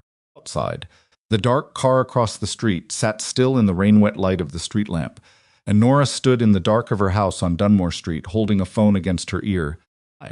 And the message was still open on her screen. You should check outside. And she stood very still and thought about the gap. She had not filled the thing she had not asked. Hour of silence, and she understood. Now, with the clarity that came from training and from 3 years of learning to trust her own assessment, that the operation that had begun with a bombing at a transit depot had not ended at a mountain crossing. It had been waiting for her to come home. It had been waiting for her to come home. She understood this, the way she understood most dangerous things, not with a rush of adrenaline, but with a settling, a narrowing of the available information into a single clear picture that told her what mattered and what didn't. A car across the street, the forward text. A secondary operator 4 blocks away, disarming a device remotely. Which meant they had equipment. Which meant they weren't improvising. She ran it in the 3 seconds she had between understanding the situation and needing to act on it. Boss, she said. The text came through a civilian channel. A personal number. Not the federal contact line, not the routing code. My personal number isn't in any public database. I haven't given it to anyone in Callaway except the hospital HR file and Delphine Okwu. She paused. Hospital HR file, a brief silence. Then Moss said something away from the phone, fast, quiet, and came back. We're pulling the access log for the HR system right now. It has admin access to employee records. Finn does, Nora said. Or did before the leave. His credentials were suspended this afternoon. Moss said, suspension doesn't always mean immediate lockout. It has to execute it manually, and there's sometimes a lag, more sounds of movement on Moss's end. Stay away from all exterior walls. Can you get to an interior room? She was already moving. Her house was small living room, kitchen, 1 bathroom, 1 bedroom. The bathroom had no exterior wall. She went in and sat on the edge of the tub and left the light off and kept her voice low. I'm in the interior. Good, I have 2 units coming to you. 8 minutes. 8 minutes was 8 minutes. She sat in the dark and kept the phone to her ear and thought about what she knew. Secondary operator. Equipment capable of remote device disarmament, which also meant equipment capable of other things. A personal number obtained through a compromised administrative system. A text designed to make her go to the window, which she had briefly before Moss told her to step back. Someone who wanted to know if she was home and awake and positioned near glass. She thought about the car across the street, parked, engine off, no visible movement. It could be surveillance. It could be something else. It could be both, Moss, she said, the car across the street. Can you run the location against any registered addresses connected to the network's logistics cell? Already running it. A pause. Nora, while I have you, when Siren was debriefed, he gave us a partial list of the Callaway infrastructure. The secondary operator was not someone we'd identified. Described them as a domestic contact. Someone who had been in place for 2 years, with access to civilian administrative systems. Another pause. He didn't give a name, he gave a description of the access level. This person was embedded in an institution. She sat very still on the edge of the tub. What kind of institution, she said. Pause. That told her Moss had been deciding whether to say this. Moss said the word, sat in the bathroom dark for a moment. A nurse. Nora ran the access logic quickly. The HR file, the personal number, the administrative database, 2 years embedded access to civilian systems. A nurse. Administrative, someone who moved through the hospital's infrastructure invisibly. The way that administrative people always moved through institutions invisibly. Because nobody looked at the person who managed the HR database, or processed the payroll, or maintained the employee record system. Nobody thought about them. Nobody asked what else they might be doing with that access on the side. Who manages the employee database at Maplecrest? Moss said. Off. It was not quite a question. I don't know the name, Nora said. I. But Delphine, we don't call Delphine, not yet. We don't know who has access to call logs from the hospital's internal system a beat. 5. Just stay where you are. She stayed where she was. 8. She sat in the dark bathroom and breathed carefully and thought about the hospital she had worked it, the rhythms of it, the people who moved through it, the ones who were visible and the ones who weren't. 5. And she thought about the fact that she had spent 4 years being the invisible one, the nurse who didn't go to parties and didn't explain herself. 5. And she thought about how easy it was to not see the people around you when you were busy not being seen yourself. 9 minutes, and 40 seconds after Moss said 8 minutes, she heard vehicles outside. Not sirens, quiet arrivals, which was correct. 5. She heard car doors and low voices, and then Moss said, "They're at your door," and she went to the front door and looked through the peephole at 2 plainclothes agents and 1 uniformed officer and opened it. 5.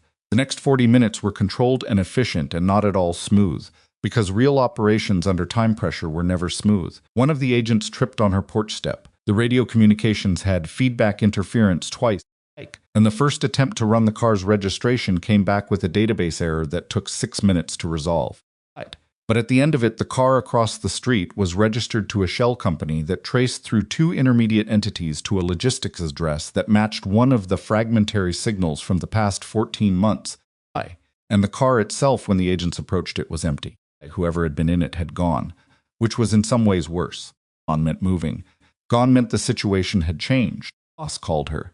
"We have a location ping on the text number." Went dark after the message, but it was on long enough. Kimside Maplecrest General Hospital. Nora closed her eyes for a moment. "Someone is in the hospital right now," she said. "We believe so." Boss. She opened her eyes. The night shift. "There are patients in that building." Our staff.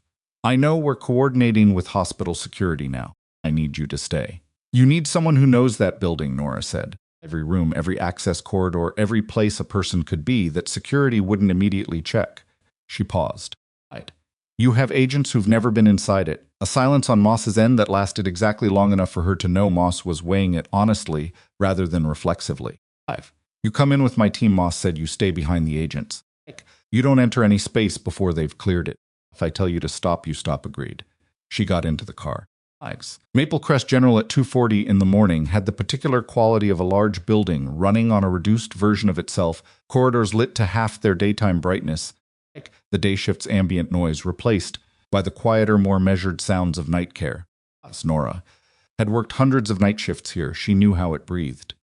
She knew which floors were active and which were quiet, and where the functional throughs were, versus the corridors that existed on the building map but were almost never used by anyone who wasn't lost or looking for somewhere to be unobserved.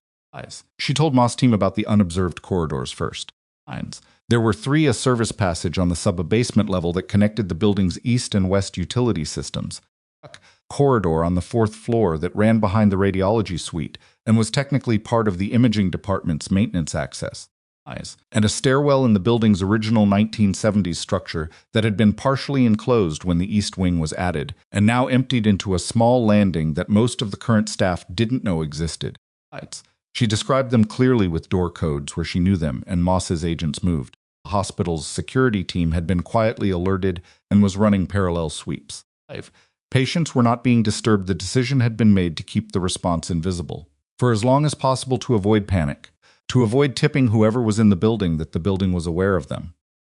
Nora moved with the team through the main corridor of the 2nd floor, staying 2 positions back the way she'd agreed, watching the building through operational eyes that she hadn't used inside these walls before. She passed the nurse station where she had worked for 4 years and looked at the duty nurse behind it, a woman named Suki who had been hired 2 years ago and whom Nora knew well enough to exchange shift updates with, and Suki looked at her, eyes, and started to speak. And Nora gave a small, specific hand gesture that meant "not now, stay there," and Suki stayed. They found him on the 4th floor. He was in the corridor behind the radiology suite, the unobserved one she had described, and he was moving away from them when the lead agent came around the corner, and the moment of contact was not cinematic. Was loud and physically awkward, and the man stumbled over a piece of equipment staging that had been left against the wall, and the agent's approach was complicated by the narrow space, and for several seconds it was genuinely chaotic in the way.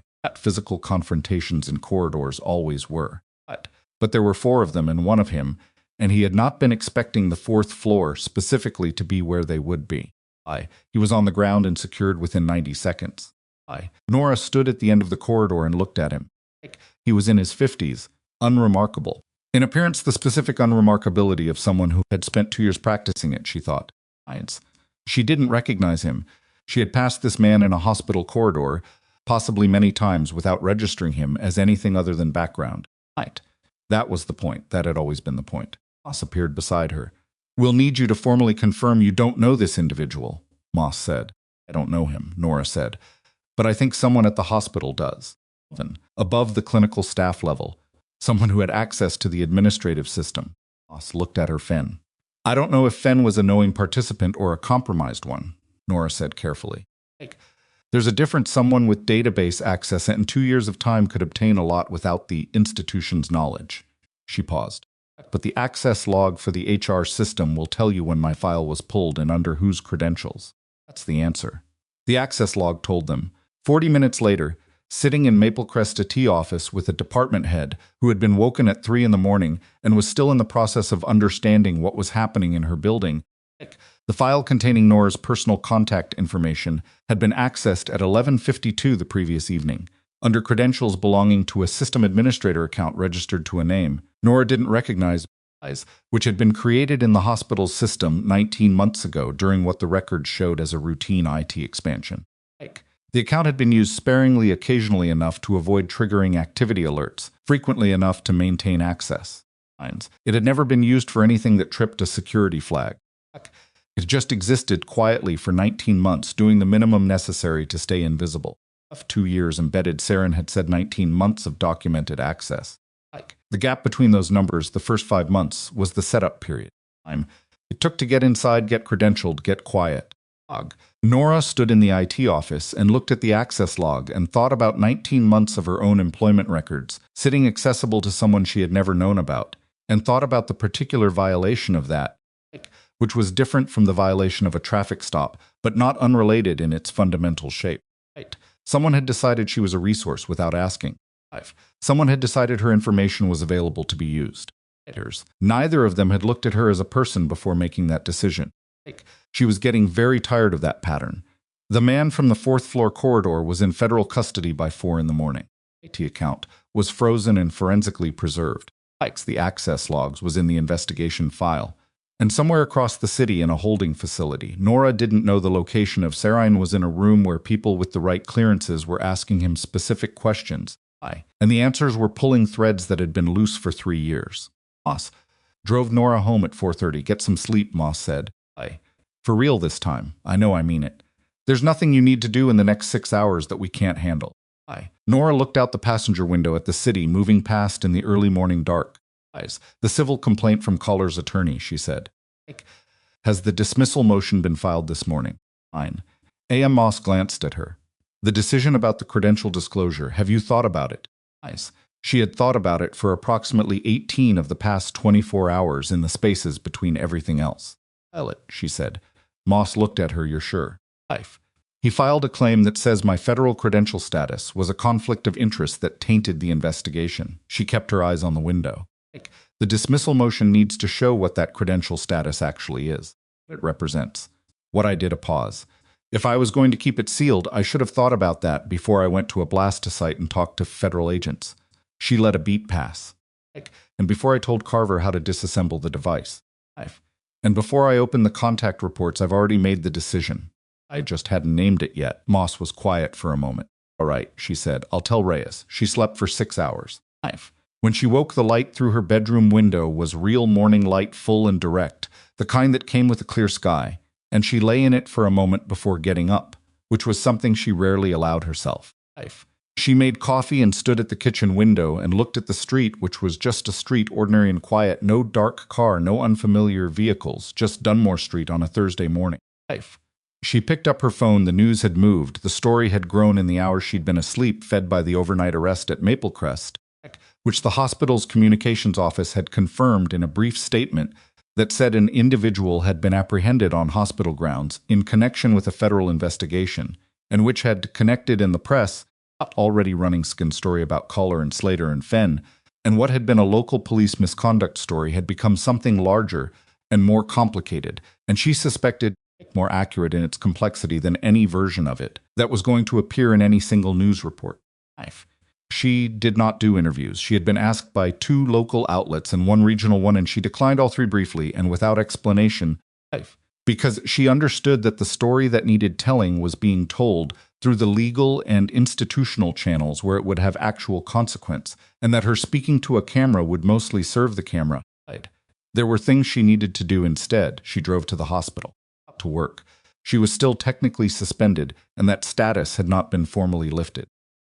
She drove there because Delphine had asked her to come when she was ready, and because Bryce had apparently been texting to help Delphine to ask if Nora was actually okay, approximately every 4 hours since the news broke, and because there was a version of her that understood the people in that building had been carrying the weight of what happened to her without being able to do anything about it. And that mattered.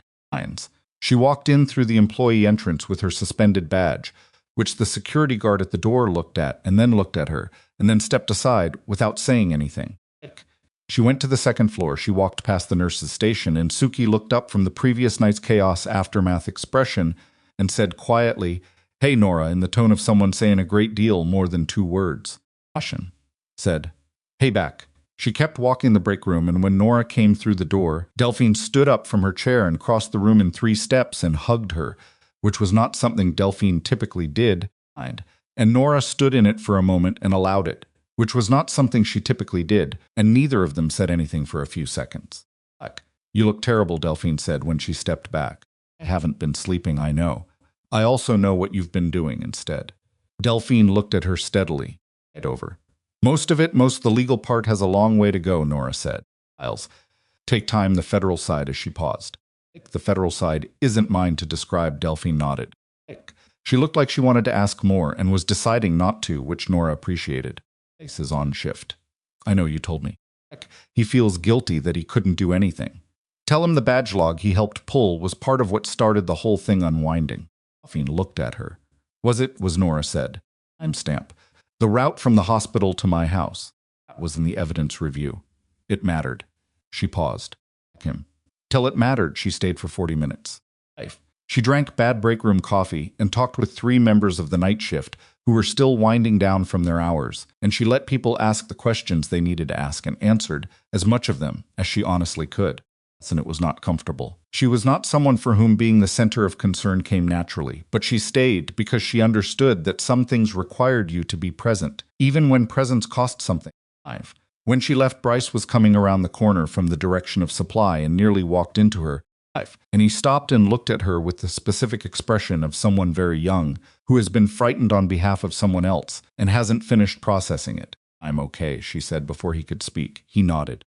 His jaw worked for a moment. "I pulled the badge log like 30 seconds after Delphine asked me. I've been trying to figure out if I did it right." "You did it right," she said. "It was exactly what was needed." He nodded again. He looked like he might say something else and then didn't. She kept moving. The formal proceedings began 2 weeks later, and they were not quick, and they were not clean, and the process had moments of frustrating delay and legal maneuvering that made the whole thing feel at intervals it was being run by people who had forgotten that real people were attached to the documents they were filing. She came to understand simply how it worked. Moved in its own rhythms, and the fact that those rhythms were slow was not evidence that the law wasn't working. Baker and Slater were formally charged by the county district attorney's office on 4 counts each: unlawful detention, falsification of an official report, excessive use of force, and for caller specifically evidence tampering. For the 11 minutes he had spent in the department's evidence system attempting to overwrite the metadata on his own body camera file. The evidence tampering charge was the one that changed the character of the case because it meant that caller's conduct hadn't ended with the arrest. It had continued into the institutional aftermath, which meant the pattern was sustained and deliberate rather than an isolated lapse in judgment on a bad night. The dismissal motion on caller's civil complaint against Nora was filed with the full credential disclosure attached.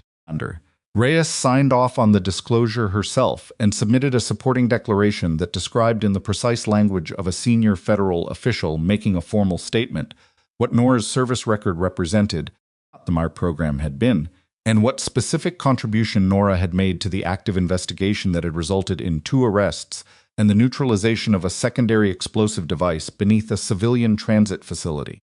Declaration not describe her as exceptional or heroic. It described her work in the factual language of outcomes, what she had identified, what information she had provided, what had happened as a result. Lawler's attorney withdrew the civil complaint 14 days after the dismissal motion was filed. The withdrawal came with no statement. It was simply gone a document that had been designed to create a narrative and had instead generated a public record that explained in federal legal filings now accessible to anyone precisely who Nora Voss was and what she'd spent the previous years of her life doing. The narrative it created was not the one Caller's attorney had intended. Garrett Fenn's situation moved more slowly as she had expected, because his level of knowing participation in the misconduct was a question that required evidence rather than assumption, and the evidence had to be assembled carefully. The access log established that the compromised system account had been created during Fenn's tenure, and under an administrative expansion he had approved. It did not establish that he had known about it. What established the more complicated piece was a series of text messages recovered from Fenn's phone messages between him and Caller in the 10 days following Nora's arrest, in which Fenn had made statements about her suspension that went beyond what an independent administrative decision would have looked like, that showed coordination, that showed a shared awareness of what each party needed from the other. It was not a clean case. The messages were suggestive more than definitive. His attorney argued context and ambiguity, and the arguments were not entirely without merit. But the Maplecrest Board of Directors did not require a criminal standard of evidence to make an employment decision, and in the 5th week of the investigation, following the board's own internal review, Garrett Fenn was terminated from his position as Director of Operations effective immediately for conduct inconsistent with the hospital's obligations to its employees. The board's statement was longer than their earlier one and contained an explicit acknowledgement that the suspension of a nurse employee had been improperly coordinated with external pressure from law enforcement. The statement named Nora. It offered a public apology that was specific rather than generic. It named the badge log, the suspension decision, the voicemail, the phrase cooperating fully with law enforcement that had been code for something it should never have been code for. It was written by someone who had been instructed to be honest about what the institution had done, and the honesty of it was uncomfortable to read in the way that real honesty usually was. She read it in her kitchen on a Tuesday morning and sat with it for a while. She didn't feel vindicated in the clean, complete way that the word vindication suggested. She felt something more mixed, something that included relief and something that included exhaustion and something that included a residual anger that she recognized might not fully resolve. Because the thing that had been done to her had been done to life, and the acknowledgments, and the charges and the terminations were consequences for the people who had done it, which was appropriate and necessary, but they were not the same as it not having happened. She had learned this before in a different context, and she had learned it imperfectly, which was probably the only way you could learn it. She was human about it, which meant she was complicated about it, which meant she was honest about it, in the way she was honest about most things clearly with herself without editorial. Called her on the morning of the 7th week. Operation in the ongoing investigation has generated significant intelligence on the network's remaining logistics structure, Reyes said. Combined with what you provided from the contact reports, we have enough to pursue the remaining elements systematically. A pause. The intelligence community owes you a debt that isn't easy to quantify. I wasn't counting, Nora said. I know. Reyes paused again, a slightly unusual amount of pausing for Reyes, who was not a person who paused. There's something I want to ask you, and I want to be clear that the answer is no if you want it to be no, and that won't affect anything about how this investigation concludes or how your service is documented. She waited. There's a role being organized under the program's successor structure, Reyes said. Field-embedded, advisory, and analytical. It would involve reviewing MRU-adjacent intelligence and providing subject matter consultation on medical and operational contexts. It would be part-time, flexible, and compatible with civilian employment. She paused. It would also be compatible with nursing. Nora was quiet. It was Commander Reyes's recommendation. Moss added from somewhere on the call she had been there the whole time without speaking, which Nora appreciated as a construction. That's worth. I'll think about it, Nora said. That's the right answer. Reyes said, take the time. She did. She took 2 weeks and she thought about it. The way she thought about important things not continuously but in the spaces between other texts, letting it sit, checking it for distortion, being honest about what she wanted versus what she thought she should want. 5. She thought about Dunmore Street and the small yard she had never decorated. She thought about the bag in the closet, the sealed federal ID, the satellite phone, the medical kit, and about the fact that she had kept it packed for 4 years. Not because she was afraid, but because she had known, somewhere below the conscious level, that the life she was living was not entirely finished with the life she had left. She thought about Saren's face in the operational reports, which she could see clearly when she closed her eyes, and about what it had cost her to sit in that room and say those things, and about how the cost had not made it the wrong thing to do. She thought about the transit hub, the 12 feet of concrete above a device that nobody in the foot traffic above had known was there, and about what it would mean if she had stayed home that night. Or if she had fought the case from Dunmore Street with a lawyer she could barely afford, and whether the people walking over that sidewalk understood how close it had been. They couldn't. That was fine. They didn't need to. She called Reyes on a Thursday morning. "I'll take the role," she said. Time. "On the condition that my primary employment at Maplecrest is documented as compatible and unaffected." Already confirmed with the board. Reyes said, "Maplecrest has agreed to full reinstatement with back pay for the suspension period." "No," Nora said. "The board's attorney called yesterday. And I told him I'd be back Monday." A brief silence. I thought she could hear Reyes almost not quite smile. "Monday." Reyes said Monday, she confirmed. She went back on a Monday morning in late April, when the city had turned the specific shade of green that arrived in Callaway every spring and lasted about 3 weeks before the humidity took over and turned everything heavy. She drove the route she always drove, parked in the employee lot, walked in through the employee entrance. Badge worked. The security guard nodded at her. She went upstairs. The second floor at 7:50 in the morning was the day shift arriving and the night shift finishing, and the overlap was always the loudest and most chaotic 15 minutes of the day's rhythm. Seconds. She walked into it and it parted around her, and then it didn't. People stopped. Suki looked up from the station and said something to the person beside her. Bryce came around the corner from supply and stopped walking, and just stood there. Delphin at the end of the corridor and saw her from 50 feet away, and the expression on her face was something that Nora filed carefully and kept because it was the expression of someone who had been holding something in reserve and was now allowed to let it go. It was not a homecoming in the triumphal sense. Nobody clapped. There was no announcement. 2 people she didn't know very well said good morning in the slightly too careful way people who were aware of context. They didn't fully understand, and she said good morning back and moved to the station to look at the board. The handoff notes, the night shift's leftover cases. Like the ordinary beginning of an ordinary shift. She stood at the board and read it, and felt something settle that had been unsettled for 7 weeks. Bryce appeared at her elbow.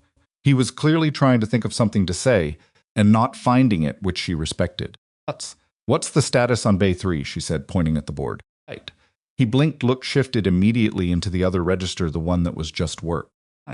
64-year-old admitted around 2 a.m. chest presentation that the night team ruled cardiac, but the tending wants a second look at the enzyme levels before rounds. The chart, she said. I want to see the enzyme sequence. He went and pulled it. She went to work. The trial of Rand Collar opened in the 3rd month after his arrest, and it was a public proceeding in the way that such things always are documented, covered by the local press, attended by people who were professionally obligated to be there, and a few who came because they cared about the outcome. It testified on the 2nd day. She wore her hospital badge, clipped to the front of her jacket the way she always wore it, and she sat in the witness box and answered questions for 2.5 hours with the same clarity and precision she brought to everything else. And she did not perform emotion that she wasn't feeling, and she did not suppress emotion. And the result was a testimony that the presiding judge would later describe in his procedural notes, in dry judicial language, as among the most credible witness accounts he had seen in 17 years on the bench. Tucker sat across the room and did not look at her for most of it. When he did, she met his eyes without effort.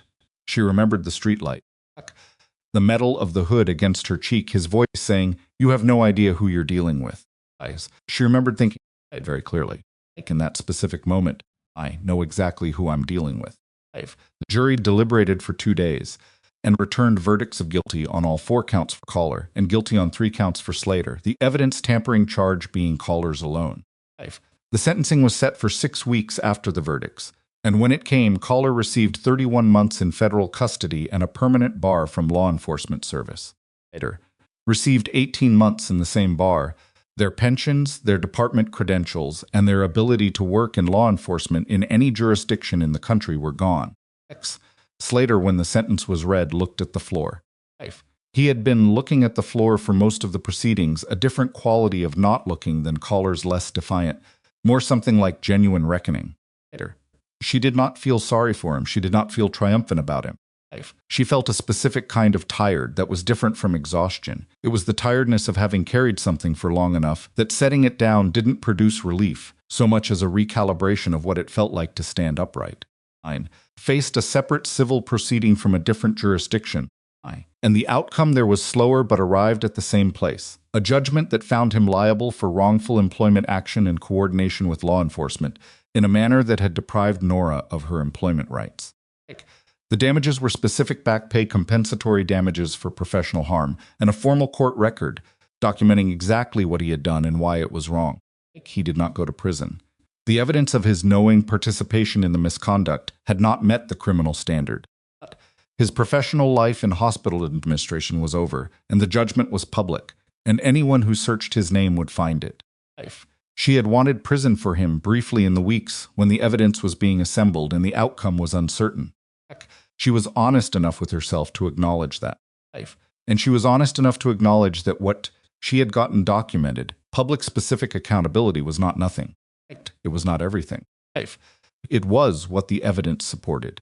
And the evidence had been real, and the outcome had been proportional, and she would have to live with the space between what she'd wanted and what had happened, because that space was where most of life occurred. She was getting better at that. The advisory role with Reyes's division began in the spring quietly. 2 days a month, then 3. She reviewed intelligence summaries and provided consultation on medical and operational contexts that the career analysts didn't have the background to assess accurately. And she found that the work was not as difficult to reintegrate as she had feared, partly because it was genuinely useful, and partly because doing it part-time meant she could do it without it becoming what she was, which was the distinction she had learned mattered. She remained a nurse that had never been a cover. It had always been true. She kept the house on Dunmore Street. She finally planted something in the yard, not because she had resolved whatever internal thing had kept her from doing it, but because one afternoon she was at the hardware store buying a washer for the kitchen faucet and saw the seeds display near the entrance and bought a packet without thinking about it and put it in the ground the next morning. Potatoes, which seemed like a thing a person who was staying somewhere would grow. They came up in June imperfectly, half of them too leggy from inconsistent watering, but a few of them became actual tomatoes that she ate in August, and they tasted like August. She never became someone who went to the hospital parties. She never became someone who explained herself easily to new people, or who filled silences with autobiography. She remained essentially private, essentially her own, which was not a wound she was carrying forward, but a thing she had found true about herself, and was no longer pretending otherwise. She called Delphine back now when Delphine called. And she told Bryce the badge log story the way he deserved to hear it, with the specific details that showed him that what he had done in 30 seconds had pulled a thread that had mattered, and she watched him sit with that and grow a little, which was one of the things about the work she genuinely loved, the way that doing it right had ripple effects in directions nobody could fully predict. There was a moment in the late summer when a reporter from the regional paper reached out with a request for a sit-down interview. The story had been documented now. The trial, the sentencing, the federal investigation, the reinstatement, and the reporter wanted, as she put it, your own words about what it was like. Nora declined, as she had declined before. The reporter followed up once, and she declined again kindly. There was nothing she wanted to say that hadn't been said by the evidence. Except one thing. She said it to Delphine in the break room on a Tuesday afternoon in September, when Delphine asked her, the first time she'd asked directly in all the weeks and months, whether she was angry about what had happened. The network. Not the investigation, but the arrest. The cuffs. Nora thought about it. Honestly, the way she did things. I was angry. She said, I'm less angry now. She held her coffee cup. What I kept thinking about in the holding room that night was that I shouldn't have to prove I was worth treating with basic decency. The hospital badge, the nursing license, the whole history, none of that should have been what determined how they treated me. They should have treated me like a person before they knew any of it. She paused. Right. And the thing that still bothers me, the thing I don't think the trial resolved, is that the argument for how they treated me wasn't really about who I was. It was about who they decided I was the moment they saw me. Delphine was quiet. The credential disclosure, Norris said. Take the service record in the legal filings. Part of me is glad it's there because it dismantled the narrative Kotter was trying to build. But part of me thinks it should not have been necessary. My badge, the scrubs. The fact that I was a person with hands on a steering wheel doing nothing wrong. She looked at the coffee. That should have been enough. Delphine nodded slowly. Do you think it'll ever work that way? I think it works that way more often than we know about, Nora said. The cases where it doesn't, where the person on the receiving end doesn't have a sealed federal file to dismantle the narrative, those are the ones that don't get resolved. Those are the ones that close quietly. She looked up. I got lucky in the specific way that luck works, when it intersects with preparation and timing and the right people looking at the camera footage. Most people don't get that intersection. She knew what that meant. She thought about it consistently, in the way that honest people think about the difference between their own outcome and the larger pattern. It was part of why she had taken the advisory role, to use it as a platform that was not who she was, but because the work was useful and because useful work was its own argument for continuing. She was not a symbol. She had not set out to become one, and she declined every attempt to make her one because she understood that symbols were static, and she was not, that she had made mistakes and continued to make them, and would make more. That the service record in the federal filing was true but incomplete in the way that all documentation of a life was incomplete, and that she would carry the parts that weren't in any file alongside the parts that were office. She was a nurse. She was a former intelligence officer. She was a woman who had grown imperfect tomatoes and refused 2 dinner invitations and sat in a bathroom in the dark listening to her city breathe while federal agents moved through her hospital corridors. She was someone who had been treated as nobody and had responded not by proving she was somebody, but by doing the work in front of her steadily until the work itself made the argument she would never have made on her own behalf. She was Nora Voss on Dunmore Street in the city of Callaway. She clipped her badge to her jacket and went back to the floor. The people who had tried to make her invisible had in the end done the opposite, not because she had fought to be seen, but because you cannot erase someone who was never performing their existence in the first place. She had simply been there doing what she did until the world caught up to what she already knew about herself. That was the whole of it. That was enough.